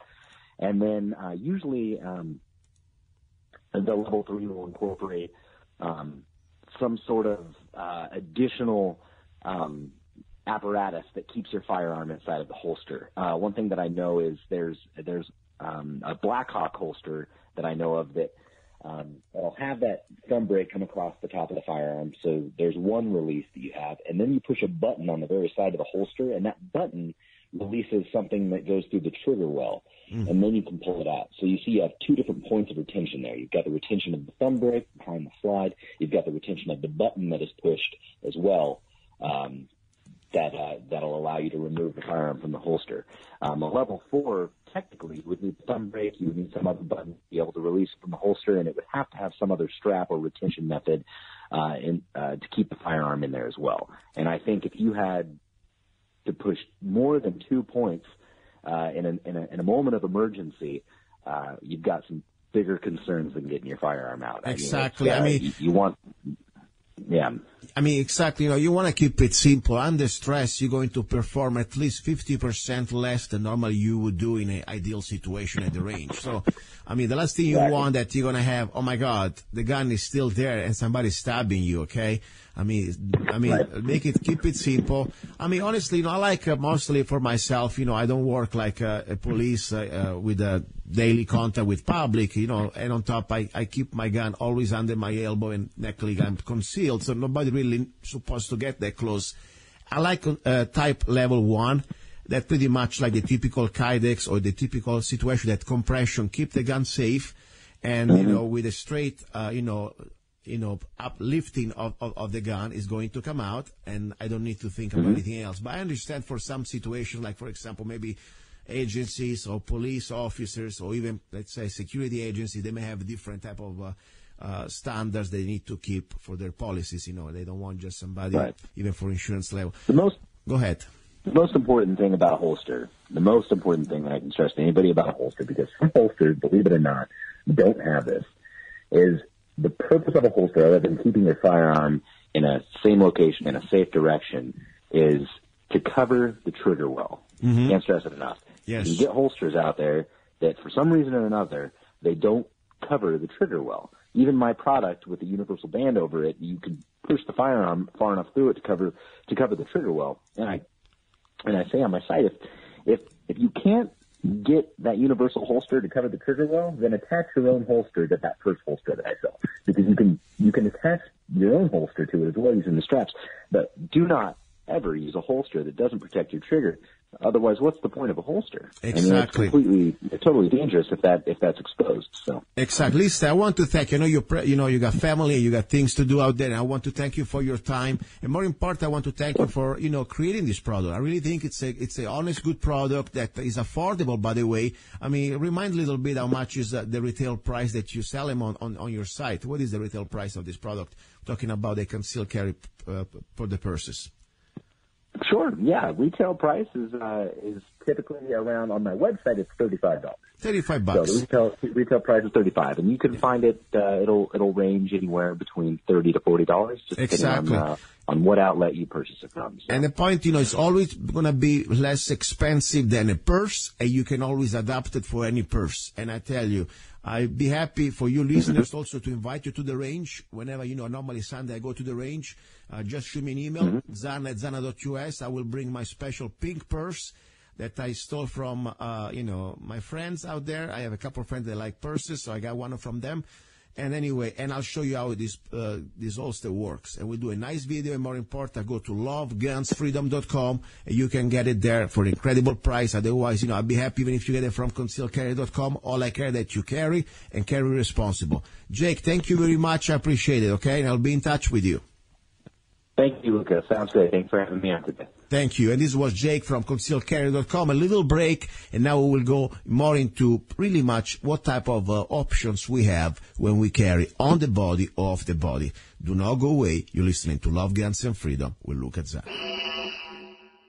Don't tread on us. Do you want social justice? Now I give you social justice. The Zanna way. Don't trade on us, the Freedom Rifle by Zanna. The most affordable military-grade semi-automatic AR-15 rifle in M4 configuration, chambered in .223 Wild that can shoot both 5.56 NATO and .223 Remington. 4 minutes of angle for just $499. Made in the USA. Get your Freedom Rifle now. We need every law-abiding American armed with knowledge and at least one military rifle ready to defend good against evil. With every Don't Tread on Us rifle, you will get free parchment replica of the United States Constitution, free digital CD, Don't Tread on Us, free ebook, How to Become a Rifleman, free t-shirt, Slaves Are Never Armed, I Am Not a Slave, free 30-round magazine where allowed by the law, free laser engraved ejection port, Don't Trade on Us, for just $499. Go to www.freedomrifle.com, www.freedomrifle.com. Get your Freedom Rifle now. Okay, back into the studio. You're listening to Love, Guns, and Freedom with luca-zanna on KTOX 1340 AM. My gosh, my voice is kind of horrible. I had this, whatever it is, back. I mean, this sort of a cold does not go away. And Saturday when I had my class, I'm telling you, I was worried that I could even talk. But thank God I was feeling better in the morning. A little details about the class. It was a great class. The conceal carry weapon class in Arizona that I held at Shots in Kingman was beautiful. I enjoy everything. And let me tell you why. Because, first of all, it's an opportunity to really share what I love. This is not for me just, oh my God, let's just do another job or another business. No, this is something, as I said before, it's almost like, let's put it this way, a way to give back. And more important, it's also a way to be selfish, because I would like to have this country a safer country, and more important, a freer country. And I believe law-abiding people, when they're armed, they contribute to make your community and indirectly our country safer. And of course, also freer, because I always believe that armed people, law-abiding people with arms, they're the last line of defense against tyranny. That's why I really think it's important to educate people to be responsible gun owners and to be better gun owners. So we had a great class. And I want to thank, for example, I'm not going to give name because we respect, by the way, the privacy. I respect the privacy of every participant who attended at my classes. That's why also they're called conceal carry classes, okay? That means nobody has the right to know if you're concealing or not. It's supposed to be private. But anyway, I got this email after the class, and I will not go, of course, into last names, but I want to just read it because I think it's important to share also for me, this is more important gratification than anything else. Anyway, this is a name called, let's put it this way. I'll call her Annie, okay? Annie, Rick and I had a great time at your class. The amount of instruction was a lot more than we ever expected. We learned a lot, and we are very grateful for your passion and the extent of the information you gave us. It has given both of us a lot of to think about, digest, and practice. And truly, all you said, the necessity for practice was impactful and made sense. The fact you also have a broken finger is true. I am my broken index, and I still shoot. I shoot now my handgun normally with my middle finger. Gave me hope that I can overcome my challenges as you have. I'm certainly interested in your other classes, and we both look forward to seeing you at the gun range. You're very good at what you do, and we are grateful. Please send blah, blah, blah. Anyway, that's the point, and I didn't write this stuff. That was one of my students. And by the way, the class I offer a PDF file of all the curriculum that I teach at the class. And why I think this is important? Because, I want to give the opportunity that everything I tell you, every document I share with you, it is also documented by links, by, more important, the laws, directly to the sources. And that's what I'm trying to do. And, of course, I will update this curriculum every time. Right now, I'm also writing an ebook about this curriculum that whenever you participate to my classes, you get for free. And you're going to get pretty much the whole curriculum of the Arizona Conceal Carry class for free, also in PDF file. If you want to go and check more information about that, go to AZ CCW.us, azccw.us. By the way, there was a great article on the Kingman Daily Miner. I appreciate the journalist for putting this out on Friday by Aaron Rica. Okay, it was a really nice article. Free gun for single mothers. I may have to do a class just for the free class for single mothers, because sometimes I tell you, we're having a great reception about that. And I know, for example, that many people want to participate to the class and paying, but I want to give the same opportunity, as I said, and it's on me. The places where I go, the gun shops may not like that. That's okay. That's their business. I will do the the free class for single moms, no matter where. I will do it, even if I do a class just for you ladies, okay? That's the bottom line. So anyway, that's the story.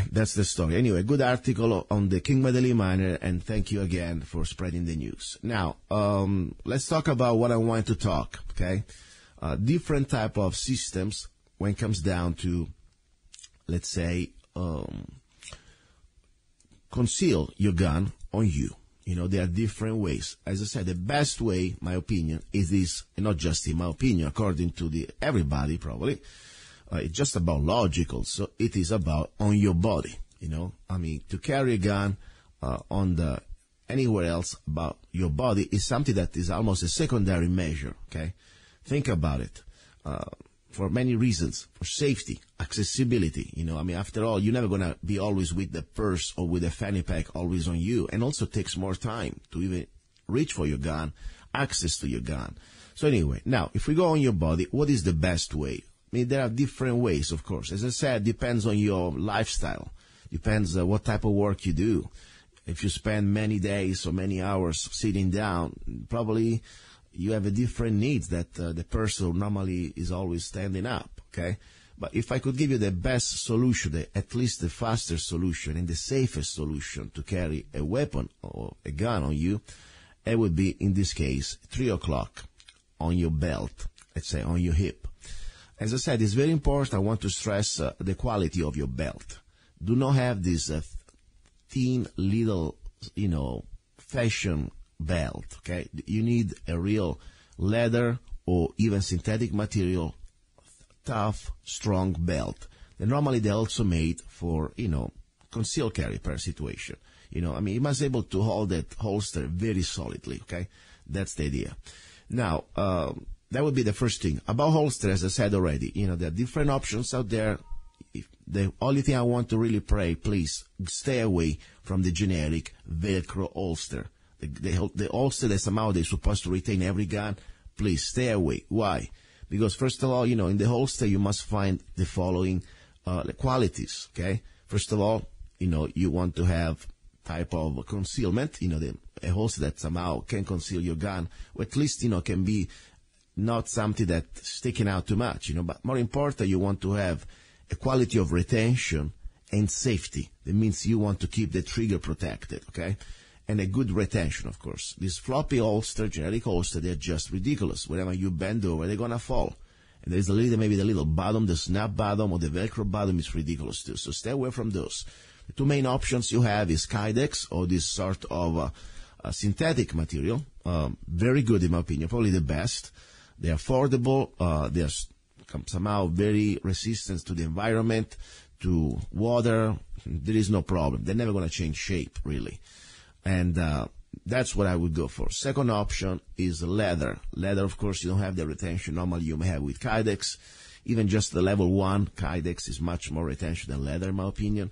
And also, let's not forget, leather is going to loosen up. With time, it will change shape. And then you got to keep treating the leather with products. So why go to leather, really, unless you want to have something fancy for your, your night out. But I will stay with Kydex. Now, no matter what holster, no matter what position we're going to talk right now about carrying that gun on you, please train with that, stick with that.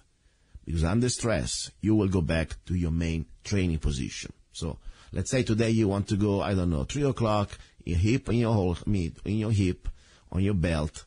And then next time you want to train with, some sort of horizontal, with vertical holster, shoulder holster. And then out of the blue, you sweep back and forth, you change back and forth. It's going to be a trouble. Under stress, you may also get confused. So stick with one. Now, so what you want from this holster, you want to get also the element of, consistency. Do not change position. Retention level, as I said, there are different retention levels. Start with number 1, 2, 3. We were talking before with my guest. The point is, more retention levels you create also becomes more difficult for you to have access to that gun under stress. So that's the point. My opinion, the level 1, the normal with any good Kydex holster, it's more than enough. With the Kydex holster that they're good quality, even if I go upside down, vertical, with my heads down, my gun is not going to fall down. You need to completely pull the gun with force, at least with a straight movement up. And in every situation, of course, you got to always monitor who is behind you anyway. Somebody may snap the gun, may try to have access to the gun for sure. But I tell you, experiment, put a plastic gun and use the holster and try to ask to your partner to try to see how easy or not easy it is to snag the gun off your body. You will realize that probably even with just retention 1, it's not that easy unless you're completely in the right position. So that's what I'm saying. Okay, now, as I said, men and women, different body type. Normally women, they have a larger lower side. I mean, the hips are a little larger. So maybe a belt, the way, same position, and more important, the holster that normally you would use for a man may be a little uncomfortable if a woman is shaped more like a woman, okay? So there are some holsters out there that they're canted a little bit. They're a little bit off the body, and you can look around and try to find the best holster for you if you go for this 3 o'clock position on your hip, on the belt. Now, same position on your hip, 3 o'clock. It is also outside the belt or inside the belt. Some people like inside the belt. I don't. I prefer outside the belt. It's more practical for me. But, after all, I live in the country. And normally all I have to do is put a shirt on me, maybe a dark shirt or even a jeans jacket, and it works fine. Maybe if you work in a more, let's say, city environment, inside the belt could have more opportunity to better conceal. I just don't like to have these extra size pants, that I need to create just for the belt, for the inside the belt holster. It's up to you. Anyway, then we have another position, of course, is the more what you call 1 o'clock or appendix, okay? That means normally you put inside also your pocket. Look about that position. Yeah, it can be easily accessed, but I have a problem with that.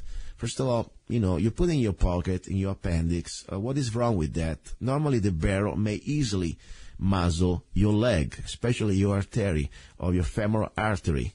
Very scary thing. I don't like that idea. And I still have something I have to put in front of my, person and probably reach for my pocket. I'm not that fond about the idea. I don't think also is efficiently fast as you can get it with the 3 o'clock. Other one is 5 o'clock, little bit behind. Think about yourself like you're at 12 o'clock facing yourself, like where is your penis? That's at 12, okay? And I'm not trying to be graphic, I just try to explain. Your penis is at 12 o'clock. You don't do anything there. Even some people like to conceal there, inside the pants. Scary idea. 12 o'clock, your gun facing down, your penis and your family's treasures. Very scary idea. As I said, stay away from that. 1 o'clock, I wouldn't do it. 3 o'clock is safe and easy access and fast, okay? I'm sorry, this little cough.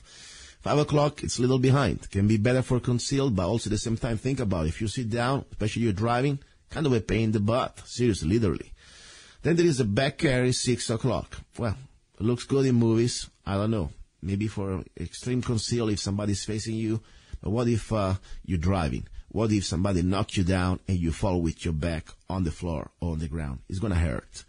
And I don't think it's as fast anyway as the 3 o'clock. So then the last one is a cross draw. Okay, cross draw. Let's say your body, you say 12 o'clock, your penis down is 12 o'clock. Then you put almost, let's say, between 11 or 9 o'clock. Okay, position. So on the other side of your firing sight, the cross draw. What is wrong with that? The scary situation that when you carry cross draw, well, first of all, it takes more time, by the way. You have a longer movement to do with your arm to reach for your gun. And also, think about it. You're going to at least, let's say, muzzle a good part of your, let's say, your, in this case, your support side, okay? You will muzzle good at least 90 degrees that you don't want to muzzle. And that's scary. Something I wouldn't suggest at all. But as I said, in some situations, maybe if you're a truck driver or if you drive a lot, that's more comfortable, Only thing, also think about it. The cross draw, if somebody approaches you from a close, let's say, walking in front of you, guess what? And they see that you have a gun, that's a really easy access they can have your gun. It's pretty much easy for pickup. Okay, so something to consider. Now, other situation where you can carry, we talked about before the, of course, shoulder holsters. You have vertical and horizontal. Unless you have a very specific job that really is something that, let's say, I don't know, maybe you're in a tank, okay? That probably would make sense, okay? But if you are, it doesn't take very much easy access, to have that conceal in vertical horizontal holster. It probably takes much more time, and you still have the problem of muzzling the good part of your 90 degrees, you're not firing inside. And also think about it. Let's say you do an horizontal holster. Where is the barrel the muzzle of the barrel pointing at. It's pointing at behind you, straight in the face of somebody behind you. That's very scary. So I wouldn't go for that either. Finally, you have the pocket holster. If you have, as I said, like small revolvers, snubs revolver without trigger, could be like a good backup gun. Backup. I wouldn't count on that as the main handgun, honestly. I would stay away from Henkel holsters, seriously. Something that I think it's maybe as a second gun, but always freaky the idea that you cannot even really run. The gun might fall.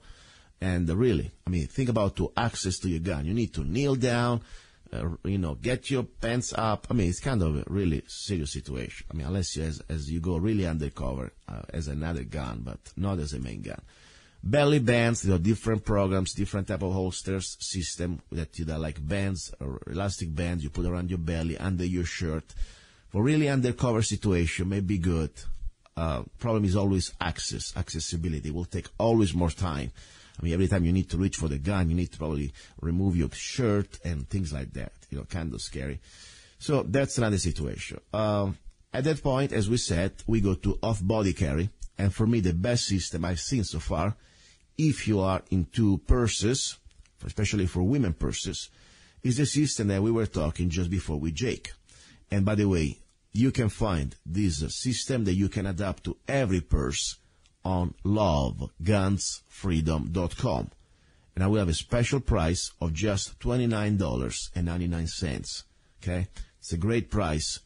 I want this product out. I want to have affordable for everybody, every woman. If you are a guy, it could be a great gift for Valentine. Give it to your lady. So you don't need to worry about buying every time a new purse specifically designed to conceal the gun. By the way, the purses, they're expensive. A good purse, quality purse, at least is $80.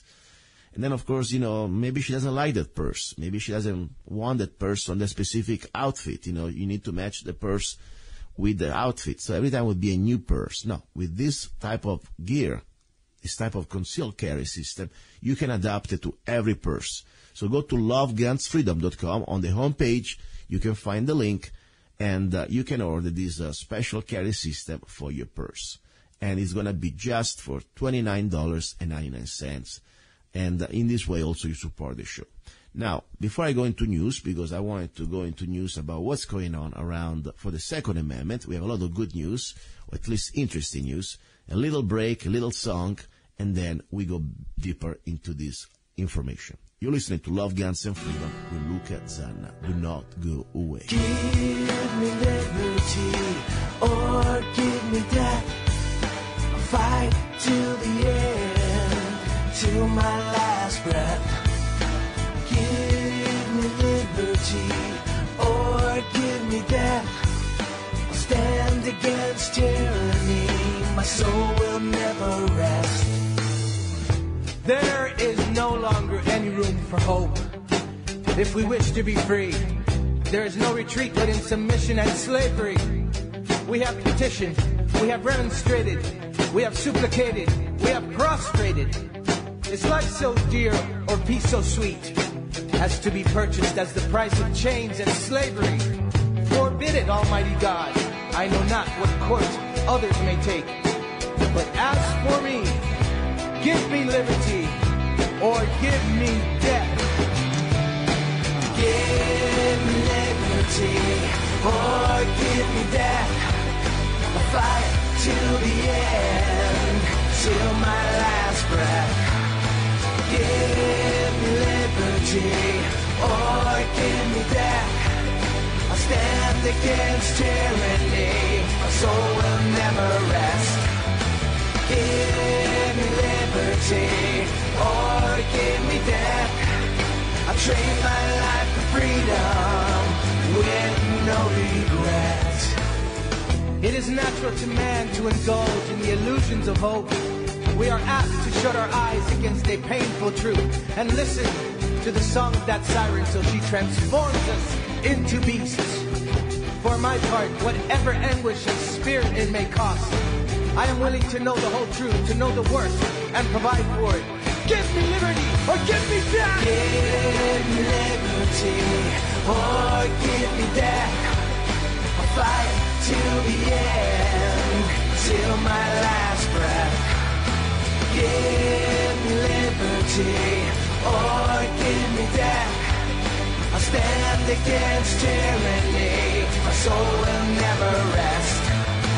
Give me liberty or give me death. I'll trade my life for freedom with no regrets.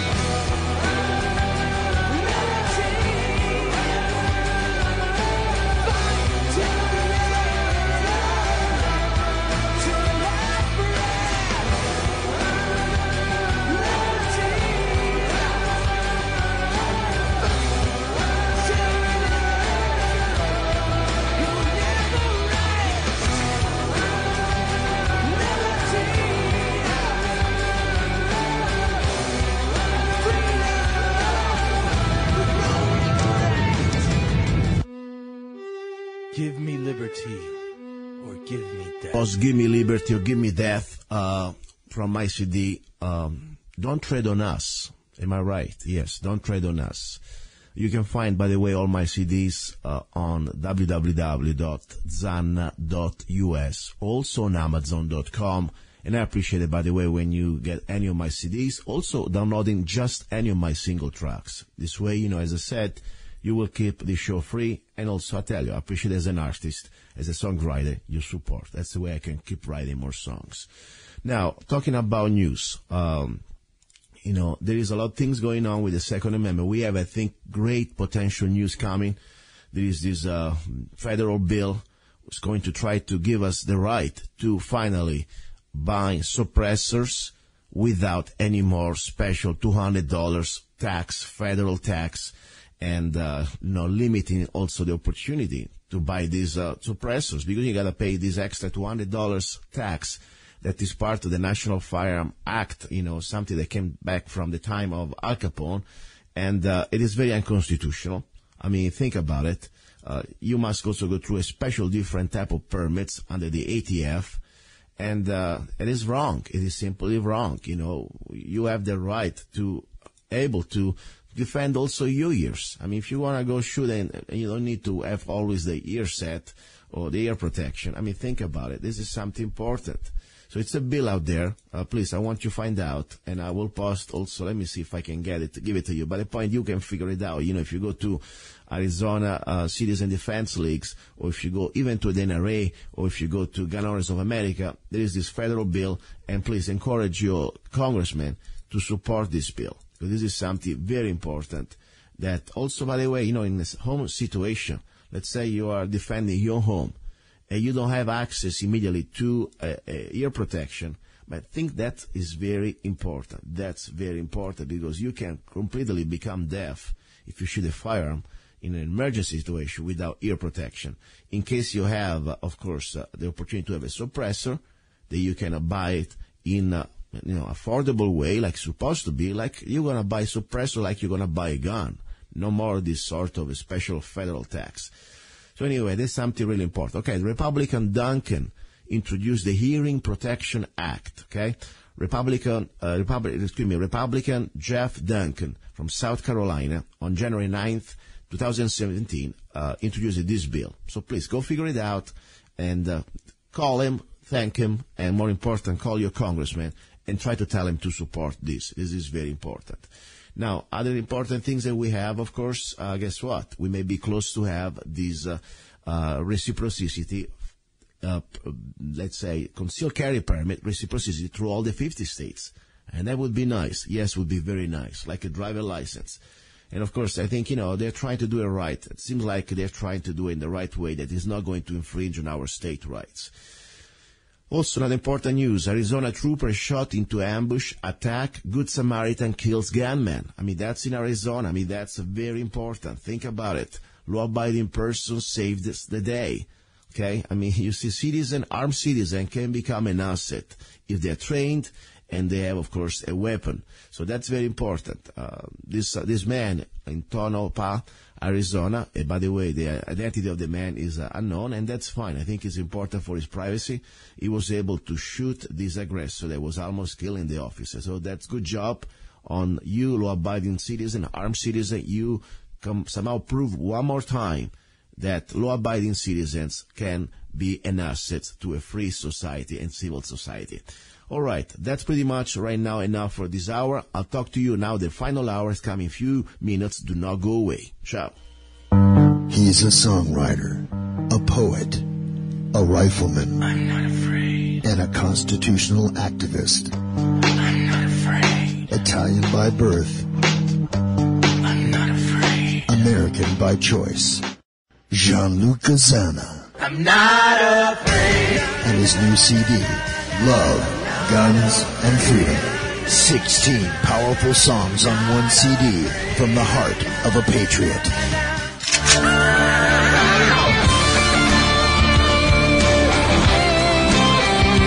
For download or to order the CD, go to www.lovegunsfreedom.com. That's www.lovegunsfreedom.com. Lyrics for your mind, music for your heart. Gianluca Zanna's new CD, Love, Guns, and Freedom. Hey, you. Yes, I'm talking to you. You deserve a break. Enjoy a moment of indulgence. It's time for Zanna Coffee. Guilt-free pleasure. Zanna Coffee is the organic coffee to amplify your senses and enhance love for life, liberty, and the pursuit of happiness. Only the best organic and GMO-free coffee beans from around the world that I selected. Zanna Coffee brings you happiness in every cup. Fair trade certified, sustainable organic coffee. That means we do not use slaves. Free Zanna songs with every coffee bag. Find Zanna Coffee at www.zannacoffee.com. www.zannacoffee.com. Get your coffee bag now. Don't be cheap. Life is too short, and you deserve the best. Zanna Coffee. Here we go, guys and girls. You're listening to Love, Guns, and Freedom with Luca Zanna on KTOX 1340 AM and on United States .fm network. Final hour. The hour about love. And I tell you, one of the things I like in this hour, that this is also, or maybe no, this is especially your show. You know, I love to have these names, guests, like, famous people, book authors, NSA whistleblower, William Binney. Oh, that's fine. That's great. But the real difference, how we're going to change this country, is going to be with regular people like me, people like you, average guys, okay, and girls, who try to make, let's say, beyond the average things. Or at least we try to be exceptional. Exception means that we go beyond what normally our daily life. Everybody of us has the regular daily life. We need to take care of ourselves, our family, paying bills, stuff like that. That's great. That's the first step. But then we try to do a little bit extra. And that's why I'm on the air. Because I'm trying just to share what I can, what I learned, and try to get more people involved. And more important, to give you the microphone.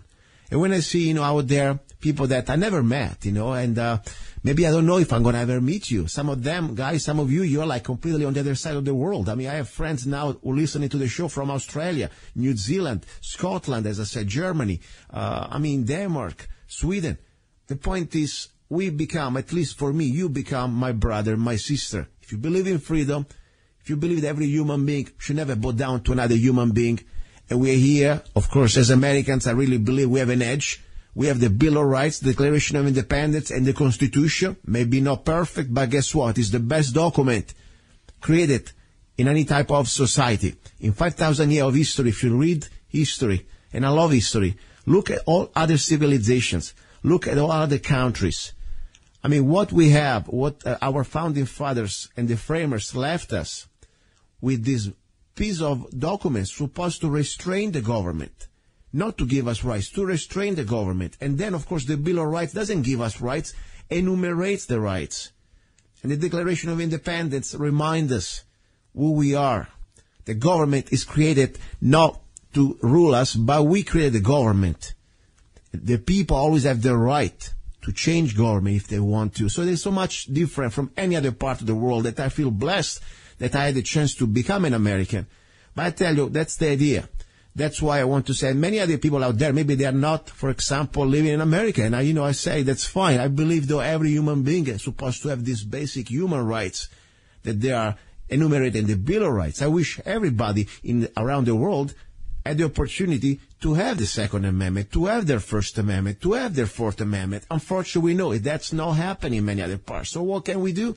Maybe inspire others. Maybe remind us what we had, because ourselves we lost a lot. We lost because we let it go. Because right now, the last 30, 40 years of unconstitutional legislation, even more. I mean, look, for example, 1913, we start really to get slapped pretty hard there. But that's another story. Now, let me bring this gentleman that I never met, but I've been, he found me through Facebook. And of course, I heard that he listened to the show. His name is Al from Prescott, Arizona. Not that far from me. I like Prescott, by the way. It's a nice area. Very nice also. I like the mountains around. I mean, it's kind of, hills, not exactly mountains. Beautiful place. And there is also a great gun shop, J&G Sales. I used to buy tons of guns there. Anyway, Al, are you there? I am here. How are you, Al, first of all? How's it going with you in Prescott? Oh, everything is going good here up in Prescott, Arizona. We've been having a little bit of rain, had some snow, and it's going good up here. Good town. Very good. I always like to know how, this station, after all, KTOX is a local station, and broadcasting from Needles, and of course reaches Mohave County, part of Mohave County, and of course also the part of Laughlin. But for sure it doesn't arrive down to Prescott, Prescott, Arizona. How did you find Love, Guns, and Freedom all the way down there? Well, I've always been a radio listener. I love listening to talk radio, and I use an app called TuneIn Radio. And KTOX is a station that has a couple other radio shows that I'm interested in. And one Sunday, I was going through my TuneIn Radio app, and I discovered something that said Love, Guns, and Freedom. I was like, well, what's this? So I clicked on it. I heard you talking, and I was like, well, let's listen to this guy and see what he has to say. And your message really, resonated with me. A lot of the, you say a lot of the things I believe in, and a lot of the things I feel, and all that stuff. So I found them using the TuneIn Radio app. Okay, great. I didn't know that. That is pretty amazing. I need to learn more about this stuff. I'm kind of, whatever happens, I have no idea. I got people like you that just, pop out of the blue. I have no even how you found, and that's great to know how the show is found, because it's very important also to learn how to share it. Listen, first of all, I'm glad that you're my Facebook friend, and I learned a little bit about you, about reading your pages, but there is something that really caught my attention when you were exchanging different type of instant messages. You do something that I found fascinating in its simplicity, and also in the idea that there is so much power in that simple let's say, act that you do. Let me explain to the people. You go around, or you walk around sometimes, with a copy of your Constitution, I guess, and do exactly what? Tell me exactly what you do. I want to be sure that I don't mistake that. What are you doing with this Constitution? Well, okay. Well, we can.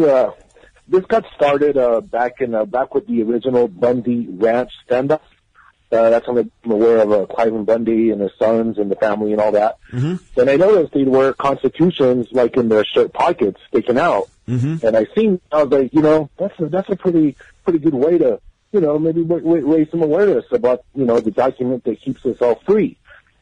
So, I decided to, I went out and I bought me a pocket constitution, and I decided to, to raise, to kind of support the Bundys and all that. I decided to, wear the Constitution on my shirt, and inside my pocket. And I'd go around and just conduct my normal business. Well, what happened was fascinating. I didn't really think that, how do I say this? I didn't really think people would notice or I would draw any attention, mm-hmm. but I noticed people looked at me different. And I'm not just, young people, old people, especially like older people would gave me just different looks, and I started talking to them. I was like, well, hello, how's it going? And one lady in particular, when I was at a big box store, I'm not going to say the name, I'm at a big box store, and this lady looks at me and she says, why are you carrying that? I'm like, well, it's the Constitution. She says, I know it's the Constitution.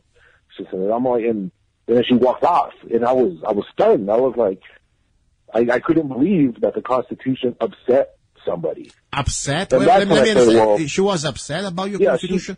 She was upset that I had this Constitution with me. Why? So, can I ask you why? I mean, I would ask, excuse me, ma'am, why? What am I doing? It's like, what's that's that what I tried to ask her. I tried to ask her. I tried to see what was going on, and she just stormed off from me. Wow. And I was like, huh. How old this lady? How old this lady was? I'm just curious. She looked to be about 58 years old, at least 55, 58, maybe 60. Wow. So, this is interesting. Something similar happened with Go ahead. And something similar happened with a couple other people as well, So what I did, I wanted to do something. I wanted to go where younger people were. So I went to another store where it would attract more of a, I guess what you would call a hip crowd, more of a younger crowd. So, they sell electronics and all that stuff. So I went over there wearing my Constitution, and this time I was purposely speaking to people. Hey, how you doing? And this and that. Hey, what do you know about the Constitution? I started talking to young people about it, and the response that I got from young people were, well, we really, most of the young people I spoke with really didn't know anything about it, didn't want to talk about it. And then I had a young friend of mine told me, well, that's such a weird thing to do, to go around talking to people about the Constitution. You know what? I think what you're doing is great. I tell you why. And you prove the point, because that lady that out of the blue, like you were having, I don't know, holy water or spreading, somebody's calling already, spreading holy water and the garlic on them. That's kind of amazing, the fact that they got upset, because probably people, we don't know anymore what is the Constitution. What do you think?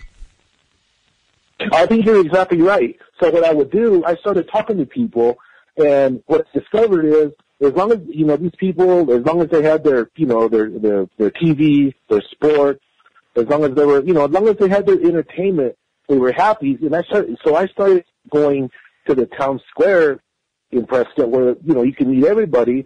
And, I'd strike up a conversation. I'm not really pushy with people. I'd strike up a conversation. How's it going? So, and I ask them how they feel about the state of freedom and the state of liberty in the United States. Did they feel it was getting better, getting worse? And people said, no, we can do whatever I've had people tell me they were happy because they can do whatever they want. They can buy a car, they can go to work, they can go to the movies, they go out to eat.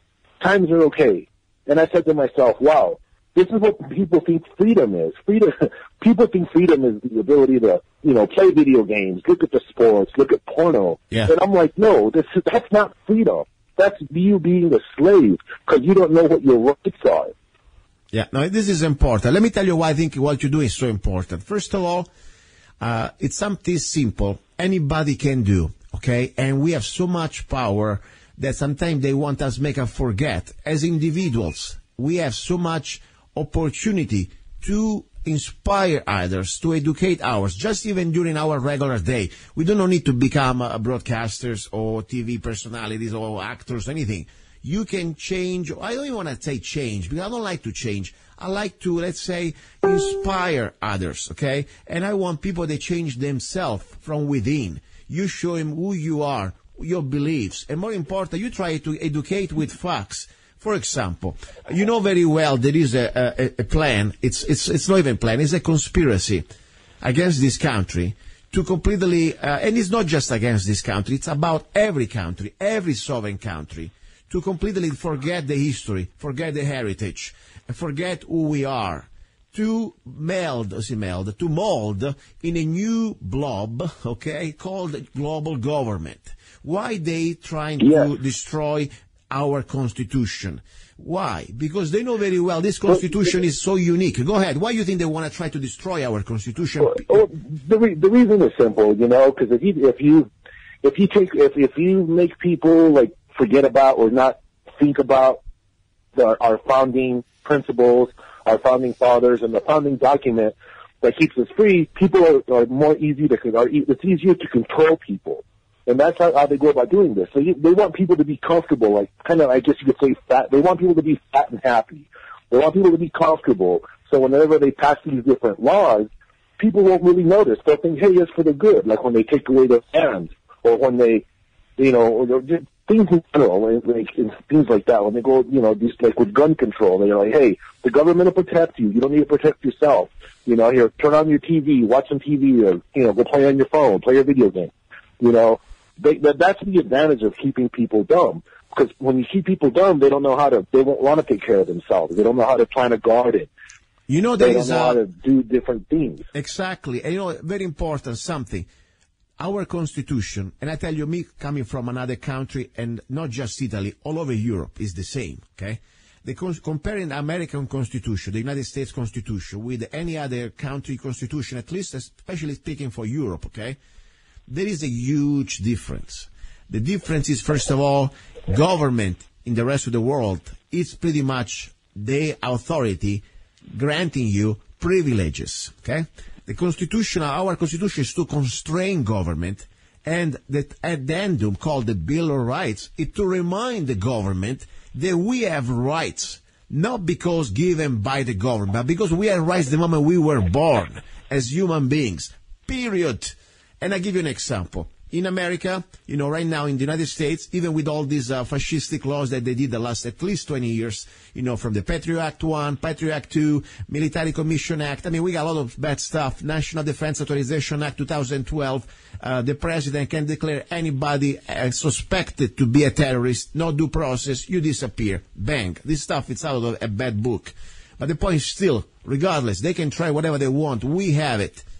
As a natural born, as Americans, but also if you are not an American, the moment that you are here on this country, our Constitution is for everybody. And my point is this. In Italy, for example, just for, let's say, half of the things that we talk on this show, that we may agree or don't agree, that's not the point. We may be prosecuted legally, criminally, financially. We could be, oh my God, you have no idea. Just because I want to say the Italian president, okay, is a jackass. Bang. I could spend 5 years in jail. Okay? I can say here, Obama, it is not a jackass, because jackass is offending the jackass. It's worse than a jackass. We can say things that we believe as freedom of speech that I don't need to ask for a permission. And that's many, many other things. So this is amazing what we have and what we had, because some stuff we let it go. And that's why I think it's important what you're doing, because you go out there and you remind people, please read this document. There are not many words. I think there are like 5,000 words. It's a small document. Everybody can read it. It was written in a way that even the simple man like me with an accent, with no real English, education, I can understand it. And that's what they're trying to make us afraid of, the word Constitution. Are you familiar that there was an FBI pamphlet called, if you encounter any of the following, call the Joint Terrorism Task Force, those of Christian identity, those who make numerous references to the U.S. Constitution, those who are defenders of the United States Constitution. This is a pamphlet produced by our tax dollar, by the FBI during the late 90s, and of course there are other different documents the last 15 years. This is scary. Just because you are somebody talking about the Constitution now, they label you as a potential domestic terrorist. Are you aware of those documents from the government?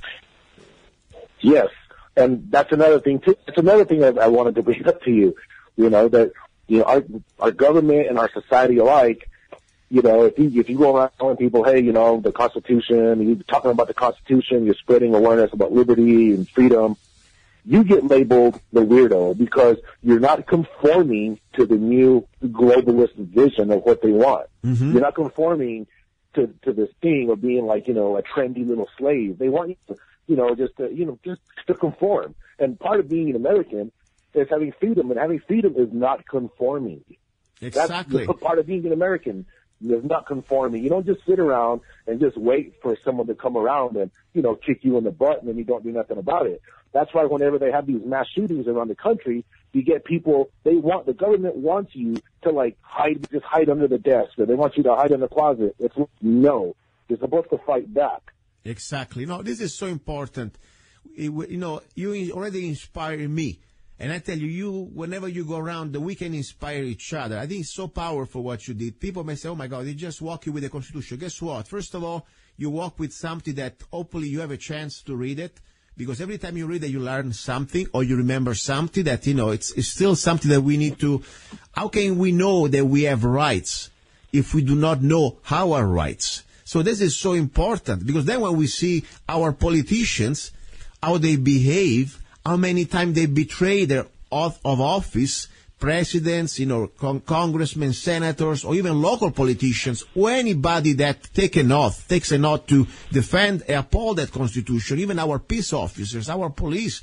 I mean, you're going to start to say, wait a second, you're supposed to, uphold this Constitution and the Bill of Rights, of course, our laws, but the supreme law of the land, it's our Constitution. And you cannot just start, enforce laws that they are against our principles of our Constitution. So it's so important for a practical aspect to learn the Constitution, to carry it with us, and share it. Because I tell you, I believe you're exactly right.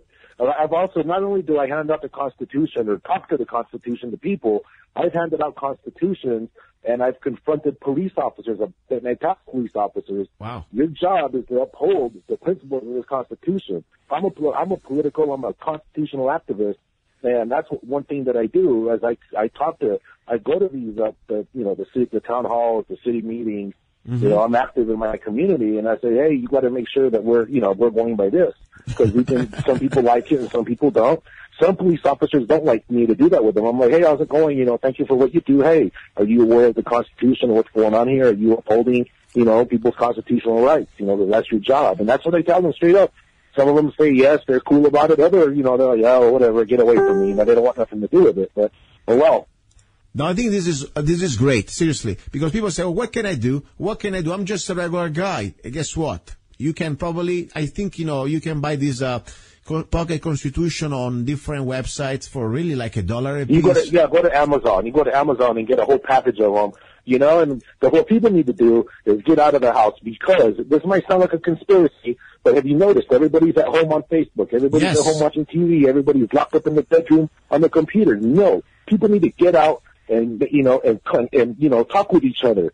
You need to learn who your neighbors are. You need to learn who the people in your community are. That's how you build strength. Yes. That's how people get strong, and then you build these. It's like building a militia. A militia can mean many different things, but you got to get people together, and that's how you form your militia. And a militia doesn't have to be people running around with guns and running drills. And a militia can be people that are standing together and standing up for liberty and freedom, and taking care of one another. Exactly. You nail it down. It's so important. The most powerful weapon we have is knowledge and each other. The moment that we start to say, wait a second, for example, let's see, I want to have always an open mind. I always say, maybe some people out there, they are deceived and they are ignorant, like we are ignorant at some point. We're all ignorant at some point, and we always be a little bit ignorant because we cannot know everything. But the point is, for example, let's look at that lady that she was having a heart attack when she saw you at the library with the Constitution. I would like to say, I wish, if the person has an open mind and is not just an evil jackass, and maybe there is a way to communicate. Maybe there is a way to say, listen, what is the problem? Did you read the Constitution? What do you think is so bad about this Constitution?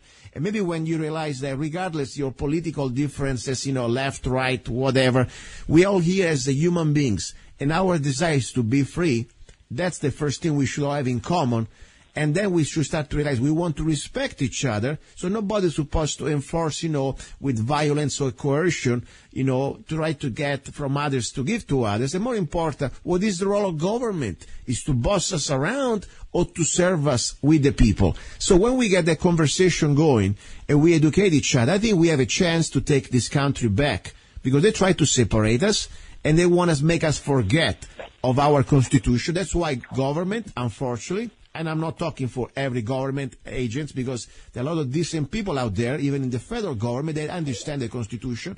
But unfortunately, their bosses, their leadership is proven, that now they are afraid of people like us who believe in the Constitution, because we are pretty much the reminder that what they're doing, that what they've been doing the last at least 50, 60 years is a completely an act of treason, in my opinion. When you have Congress or you have law enforcement or any type of agency out there that disregard the Constitution and they took an oath, all of them, everybody working for the government, they takes an oath to uphold the Constitution, but they just laugh at it.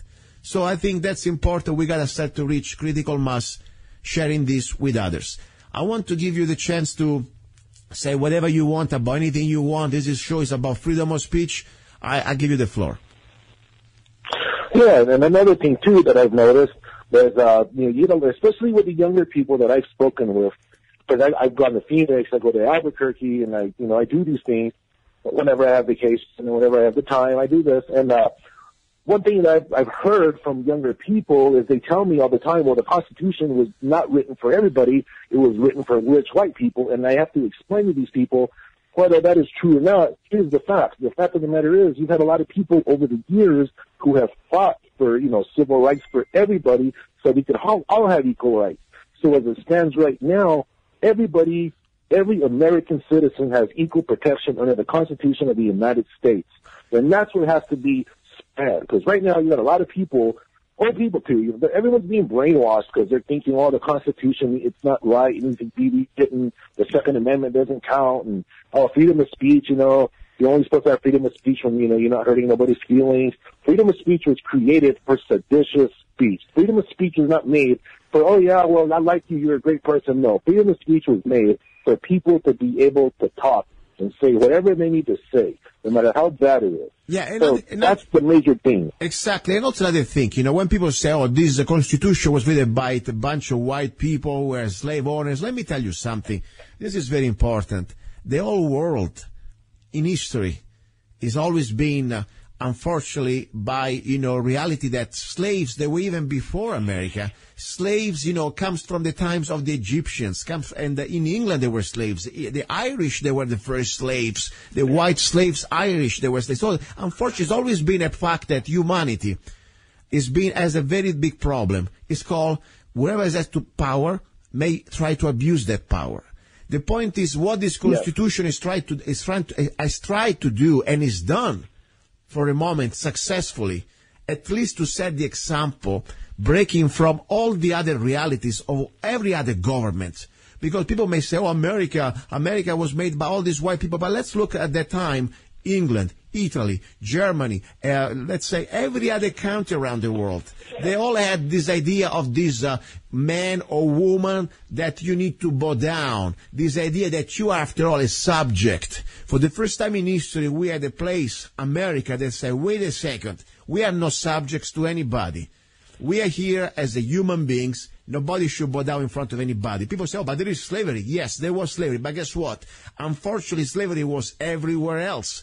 But the Declaration of Independence and the idea that they tried to create was the first direction, the right step to, this could be the first step in the right direction to say, wait a second, we will need to accomplish that goal. Maybe not today immediately, because of course the colonists, they would never sign that agreement to create these United States if they say, wait a second, you cannot have any more slaves. Slaves, unfortunately, were everywhere. No, it wasn't just an American problem, it was a humanity problem. Okay, the Romans as slaves, the Egyptians as slaves, English, the Irish slaves, the Arabs, they started as slaves, the trade of slaves, they were brought by the Arabs, and they still have slaves today in 2017, people.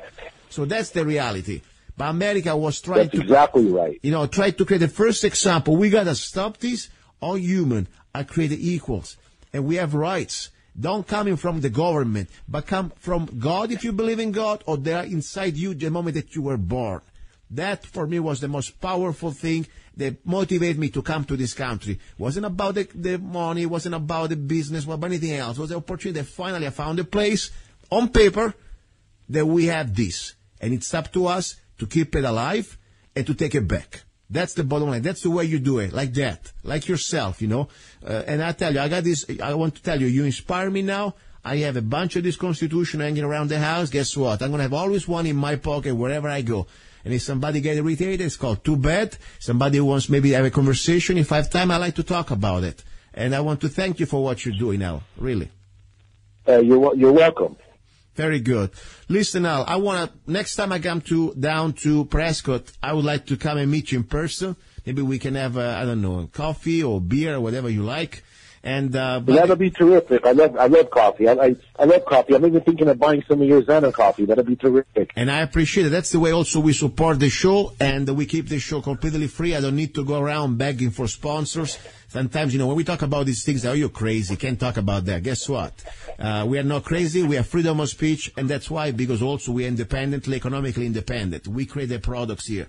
By the way, do you have a CCW permit? I'm just curious. Yes, I do. Perfect. And as I say, we live in Arizona, thank God. We don't need to have the permit from the government. But I always say, when you have the opportunity, there are 6 benefits, I believe, if you have a CCW. First of all, knowledge. That means at least you start to learn the law, start to get educated about what you should do and what you cannot do. And more important, it's also if you want to buy a gun in Arizona that you can buy also privately without any type of NICS, background check. It's always a good thing, when you go to a shop, you don't need to wait for the overlords in Washington or wherever they are, the FBI phone lines. Guess what? You can go there, show your CCW, your Arizona ID, and bang, you can buy a rifle or a gun like you buy a pair of shoes. So I like that benefit. Listen, Al, thank you very much for what you do, to be in touch with me, and to have to listen. I really appreciated what you're doing, okay? Hey, it was an honor. It was really nice. You take care. Thank you, Al. Okay, guys, this was Al from Prescott. As you see, you don't need to be a super famous person to do something or create, even a website. You can be just yourself in public, meeting people, talking, try to, share what you know. That's the most powerful weapon. They want us to keep us silent. They want us, as you said, to keep us isolated in our rooms, watching the stupid TV, maybe spending so many hours on Facebook that probably our face is going to become square like the monitor of our computer. No, we got to get out, meet people, have fun, at the same time, exercise our rights. This is pretty much the spirit of the show. Love, Guns, and Freedom. Now, little break. You're listening to Love, Guns, and Freedom final hour, and we have more news, and maybe I'm going to share with you also a little recipe. Don't go away. You're listening to Love, Guns, and Freedom with Luca-zanna. Have you ever met someone on an online dating site and thought, wow, this guy is perfect for me, or she is simply amazing, only to find out they were hiding a deep, dark secret? They plan to vote for Hillary.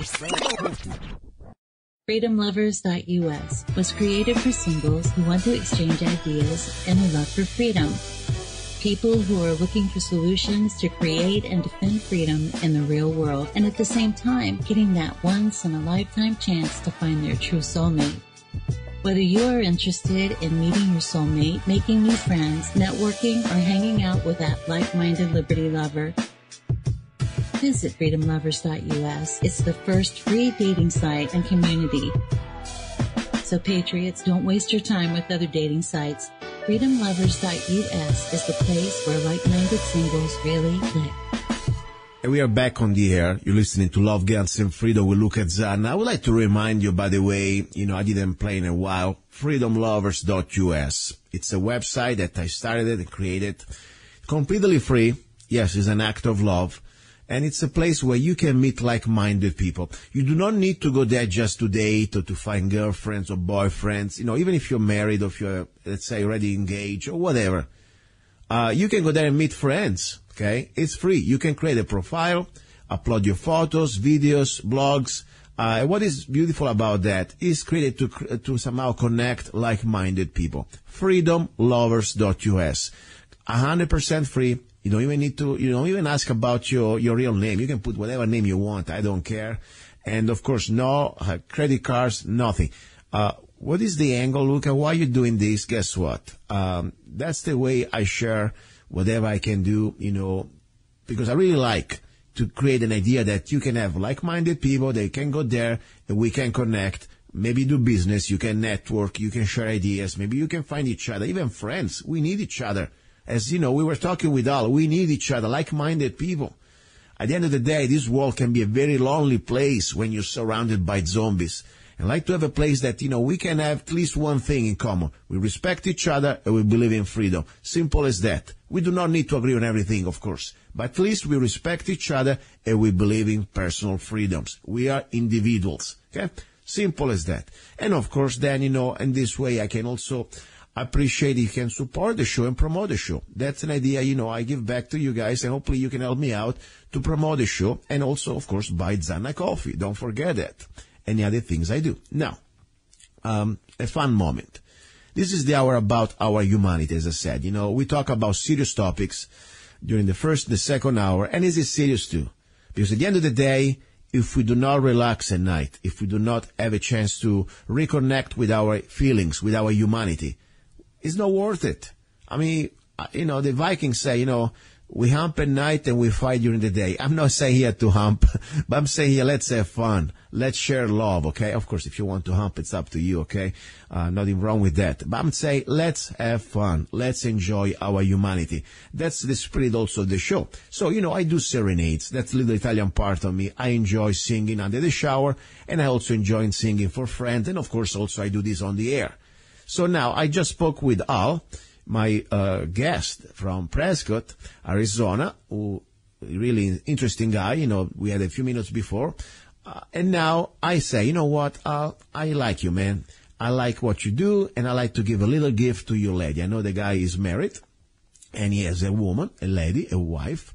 And I'm going to call her now, and I'm going to surprise her with a serenade. One of these completely corny Italian serenades, okay? Just because I hope she's going to be happy. Just because Al, hire me, and of course I'm doing it for free, but the point is, like the old times, under the windows of the woman and the man behind, say, hire the serenader, and I'm here, the professional serenader, singing for your lady. By the way, if you want to do that to your lady or your man or whatever, I don't care, I'll do it for you anywhere in the world. Yes, on Love, Guns, and Freedom. Normally we talk about very serious stuff. Luca-zanna also will serenade for you any person you like in the world for free. Now, let me call Prescott, Arizona. This lady, lucky lady, she has a very nice guy. In my opinion, is a very interesting guy, Al. And I'm calling her right now. Let's see. Let's see if we can surprise her. Her name is Belinda.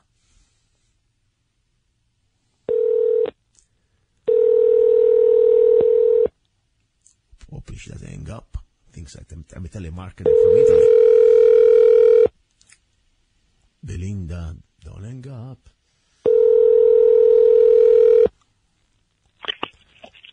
Hello. Hello, good evening. This is Luca-zanna from the radio show Love, Guns, and Freedom. I'm trying to reach Belinda. Hi, this is her. Hi, Belinda. How are you doing? Pretty good. Guess what? I am the Italian serenader in this situation, and I have a special serenade for you with a special message. And I'm not just doing this because I'm crazy, but your beautiful husband, Al, sent me to you. Uh-huh. So you ready for the Kleenex moment? Are you sitting down? Yeah. Sit down, please. I want you comfortable, okay? I want to be sure you understand this man really loves you. First of all, Al told me, Belinda, I love you till the last day of my life. Bang. Did you hear that part? The bang. I mean, this is serious. It's a very serious love message. He loves you to death. Okay. Okay, right there, I want to hear the tears coming down from your eyes. Okay, number one. Number two, we have this very heartbreaking serenade I will right now perform live for you, dedicated to you by your husband, Al. Okay. So, enjoy the moment. It's all for you, by Al. The song I'm going to sing for you, just to let you know, it's called Parla più piano. That is the original theme, in Italian, of course, of the Godfather theme. So, but now you will listen, and then I will give you also the translation after. But now let's not ruin the moment. Let's just sing it, okay? Stay there. Okay. Parla più piano, dedicated to Belinda by her husband, Al. To Belinda.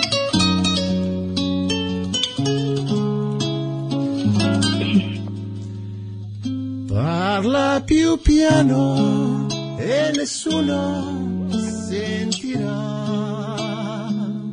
Il nostro amore lo viviamo io e te. Nessuno sa la verità, nemmeno il cielo che ci guarda da lassù. Parla più piano, vieni più vicino a me. Voglio sentire gli occhi miei dentro di te. Nessuno sa la verità. È un grande amore e mai più grande esisterà. Insieme a te io resterò. Oh dear Belinda, you are my love. You are listening to Love, Guns and Freedom. And I am Luca-Zanna, your special host. Belinda, this is the final proof that Al really loves you. Think about it. How many men will get a serenade from Italy just for you on the air? All right, let me stop this. Let me get there. Okay, Belinda, hopefully you didn't cry too much, but let me stop this music. Okay, here we go. First of all, any message for Al? I love him very much also, and I'm glad he's in my life. Now I'm crying. Without him, I don't know. There's just so many things I could express, but I mean, I'm just glad he's a part of my life. That's good. That's really good. I always say, this is the most important thing we have. It's love and humanity. At the end of the day, we go out, we work, we fight, we try to do our activism. But at the end of the day, we come back home, we got our families, we got the people that we love, and that's what makes the difference. That's why we're doing all this. And that's why it's important we reconnect with our love and also have a little fun. That's also the idea, We want to be serious, we are serious. But at the end of the day, we have to enjoy life. And I'm glad that I had a chance to serve you with this serenade and to share this message from your husband, okay? Thank you. And, I'm really glad I got to talk with you because he talks to you. I mean, he talks about you all the time. Wow, that's nice. And hopefully you're not jealous. Hopefully you're not jealous, Belinda. Let me translate the serenade for you. And I like also to give the translation. Otherwise people think, what the hell is talking about? This Godfather song must be about probably mobsters. No, it's about a love song. It's called Parla più piano. Yeah. Parla softer, parla like not too loud. Parla più piano e nessuno sentirà. Parla little softer, nobody will listen. Our love, lo viviamo io e te. We live our love, just me and you. Nobody knows the truth. Nobody sa la verità. Nemmeno il cielo che ci guarda da lassù. Neither, not even the sky, who is watching us from above, knows the truth. Parla più piano e vieni più vicino a me. Parla softer and come closer to me. Voglio sentire gli occhi miei dentro di te. I want to feel my eyes inside you. Nessuno sa la verità. Nobody knows the truth. È un grande amore e mai più grande esisterà. And never a love bigger than this will ever exist. That was Parla più piano, somehow performed by myself. And Belinda, I want to give you a hug to you and your husband, okay? Oh, wow. That is beautiful. I mean, the wording is just beautiful. And it's true, like you said, when people hear that song, you think of, right away you think of the Italian mobsters and the gangs and stuff. It doesn't give you the translation like you just said. Very good. And now just hearing you say the translation, it's like, wow, that just blew me away. It's a love song. People sometimes they think it's a Godfather theme. No, it's a love song. It's a very passionate love song.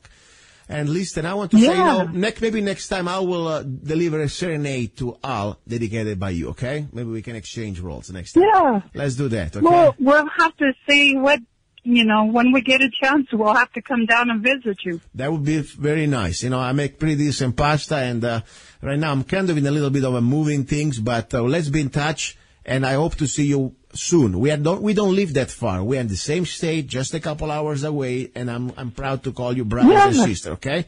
Thank you very much. Okay. Thank you. All right. Thank you so much, Gianluca. Bye-bye. Okay. Bye-bye. And that was Belinda. And, this is exactly what I like about this show, I like to find you. You find me. We find each other. This is about, reconnecting humanity. We are like lost souls around this world. And we know that somehow, even we live in different parts of the world, even maybe we may speak different languages, even maybe we have different accents, doesn't matter. When you have that sparkle inside you, that you love life, that you love freedom, that you respect each other as human beings, we are brothers and sisters. That's the idea. That's why I don't want to call myself right-wing or left-wing, libertarian, Republican. No, I'm here as a human being, and more important, I'm an American who believes in freedom. And I embrace any other human beings around the world as the same love for freedom and respecting the other's individuality. That's the bottom line. That's the spirit of the show. I know I hate when people say, oh, you must be a right-wing man. No, I'm not right or left. I'm here, and all I want that you respect me, I respect you. I don't force my beliefs on you. Please don't force your beliefs on me. At the same time, let's enjoy life. Everything's important. Yes, politics is very important. Let me tell you about politics, why it's so important. I have a friend, a lady, who told me, look, I don't want to get involved into politics. You already are involved into politics the moment that you are born. You like it or not. The point is, politics is just an expression of how you're going to be able to preserve the fruit of your labor, without being extorted too much by a government. Politics means the way you can raise your kids without interference from, let's say, a government. Politics means the way you can be living free or not, how many rights you can retain and exercise or not, what type of quality of life you have. That's politics. All this happens under the politics, okay? It's a way that society controls other human beings.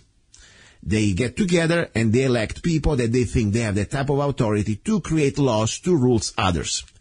There is a point, I believe in small government. That's true. We need to have a little bit of government, otherwise it would be complete anarchy. And maybe sometimes I tell you, if I compare what we have right now in anarchy, I used to laugh people when I say, I'm an anarchist. Maybe, maybe they're not that wrong, because what we have now is complete tyranny.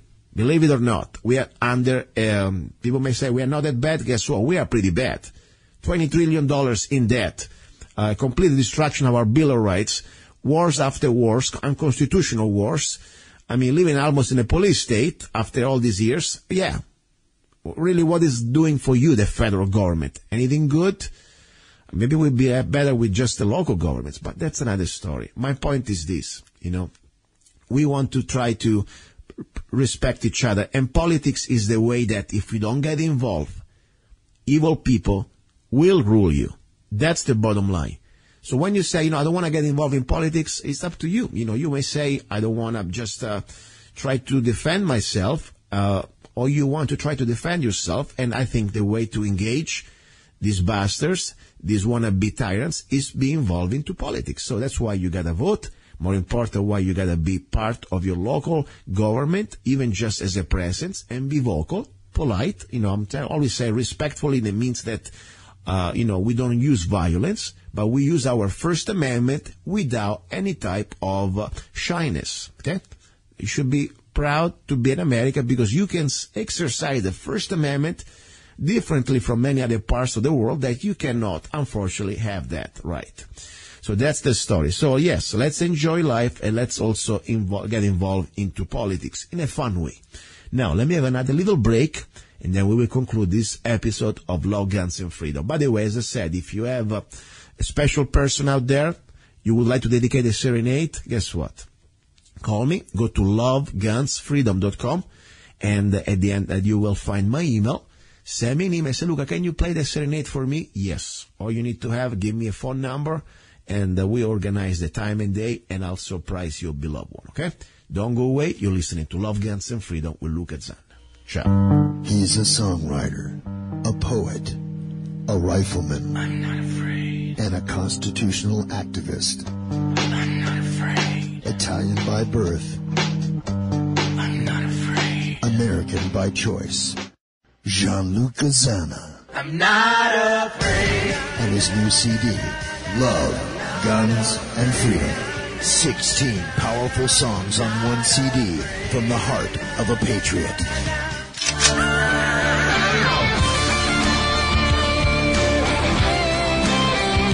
For download or to order the CD, go to www.lovegunsfreedom.com. That's www.lovegunsfreedom.com. Lyrics for your mind, music for your heart. Gianluca Zanna's new CD, Love, Guns, and Freedom. Okay, we are pretty much at the end. Oh, wait, guess what? I forgot the reverb. Anyway, we are at the end of today's Love, Guns, and Freedom, and I really tell you, this show starts to grow into me every week. Sometimes I really am tired, I must tell you.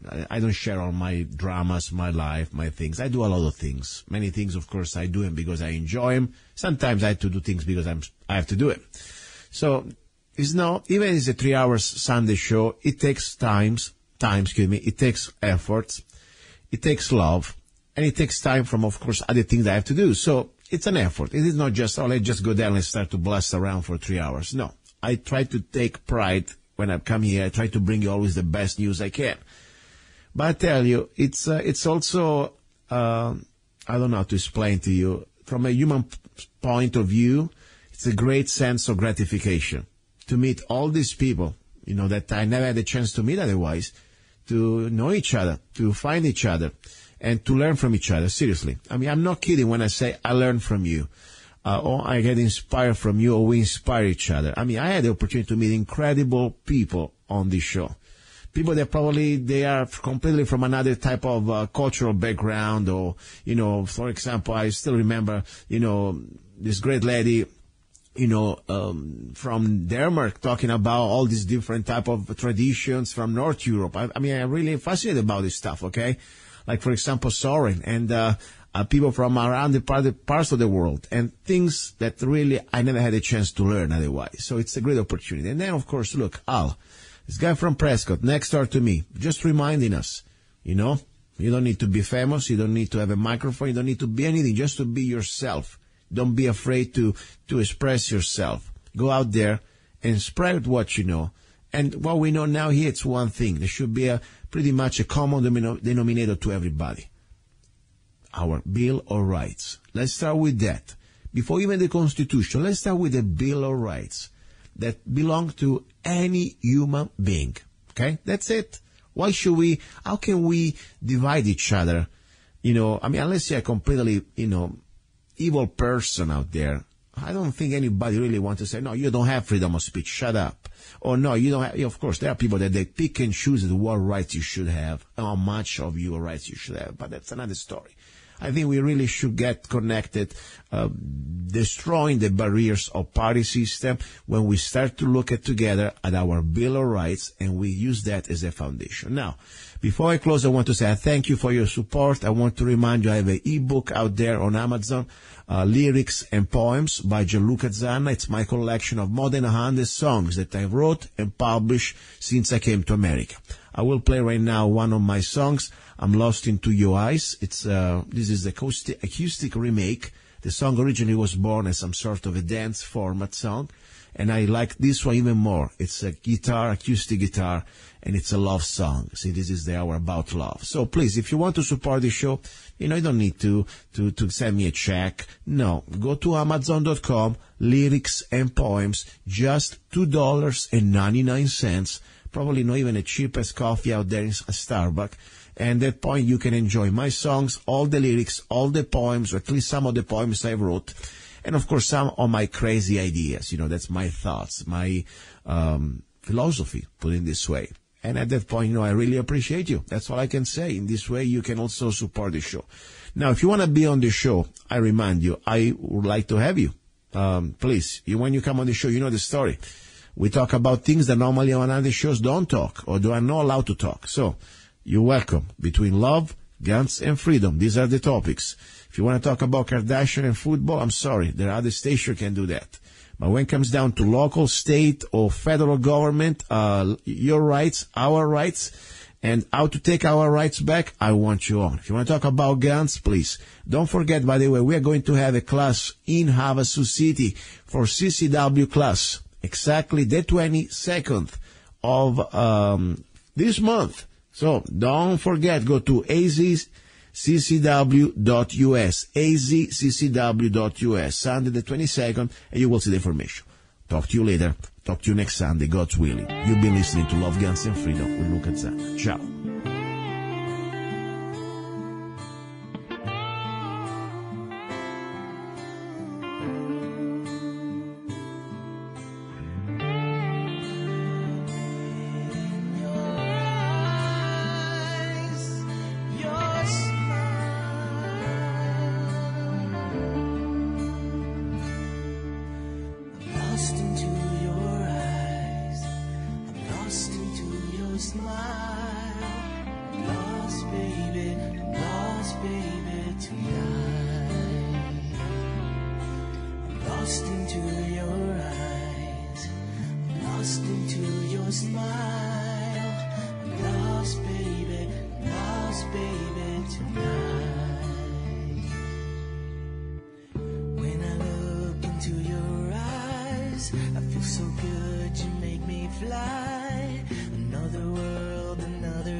Lost into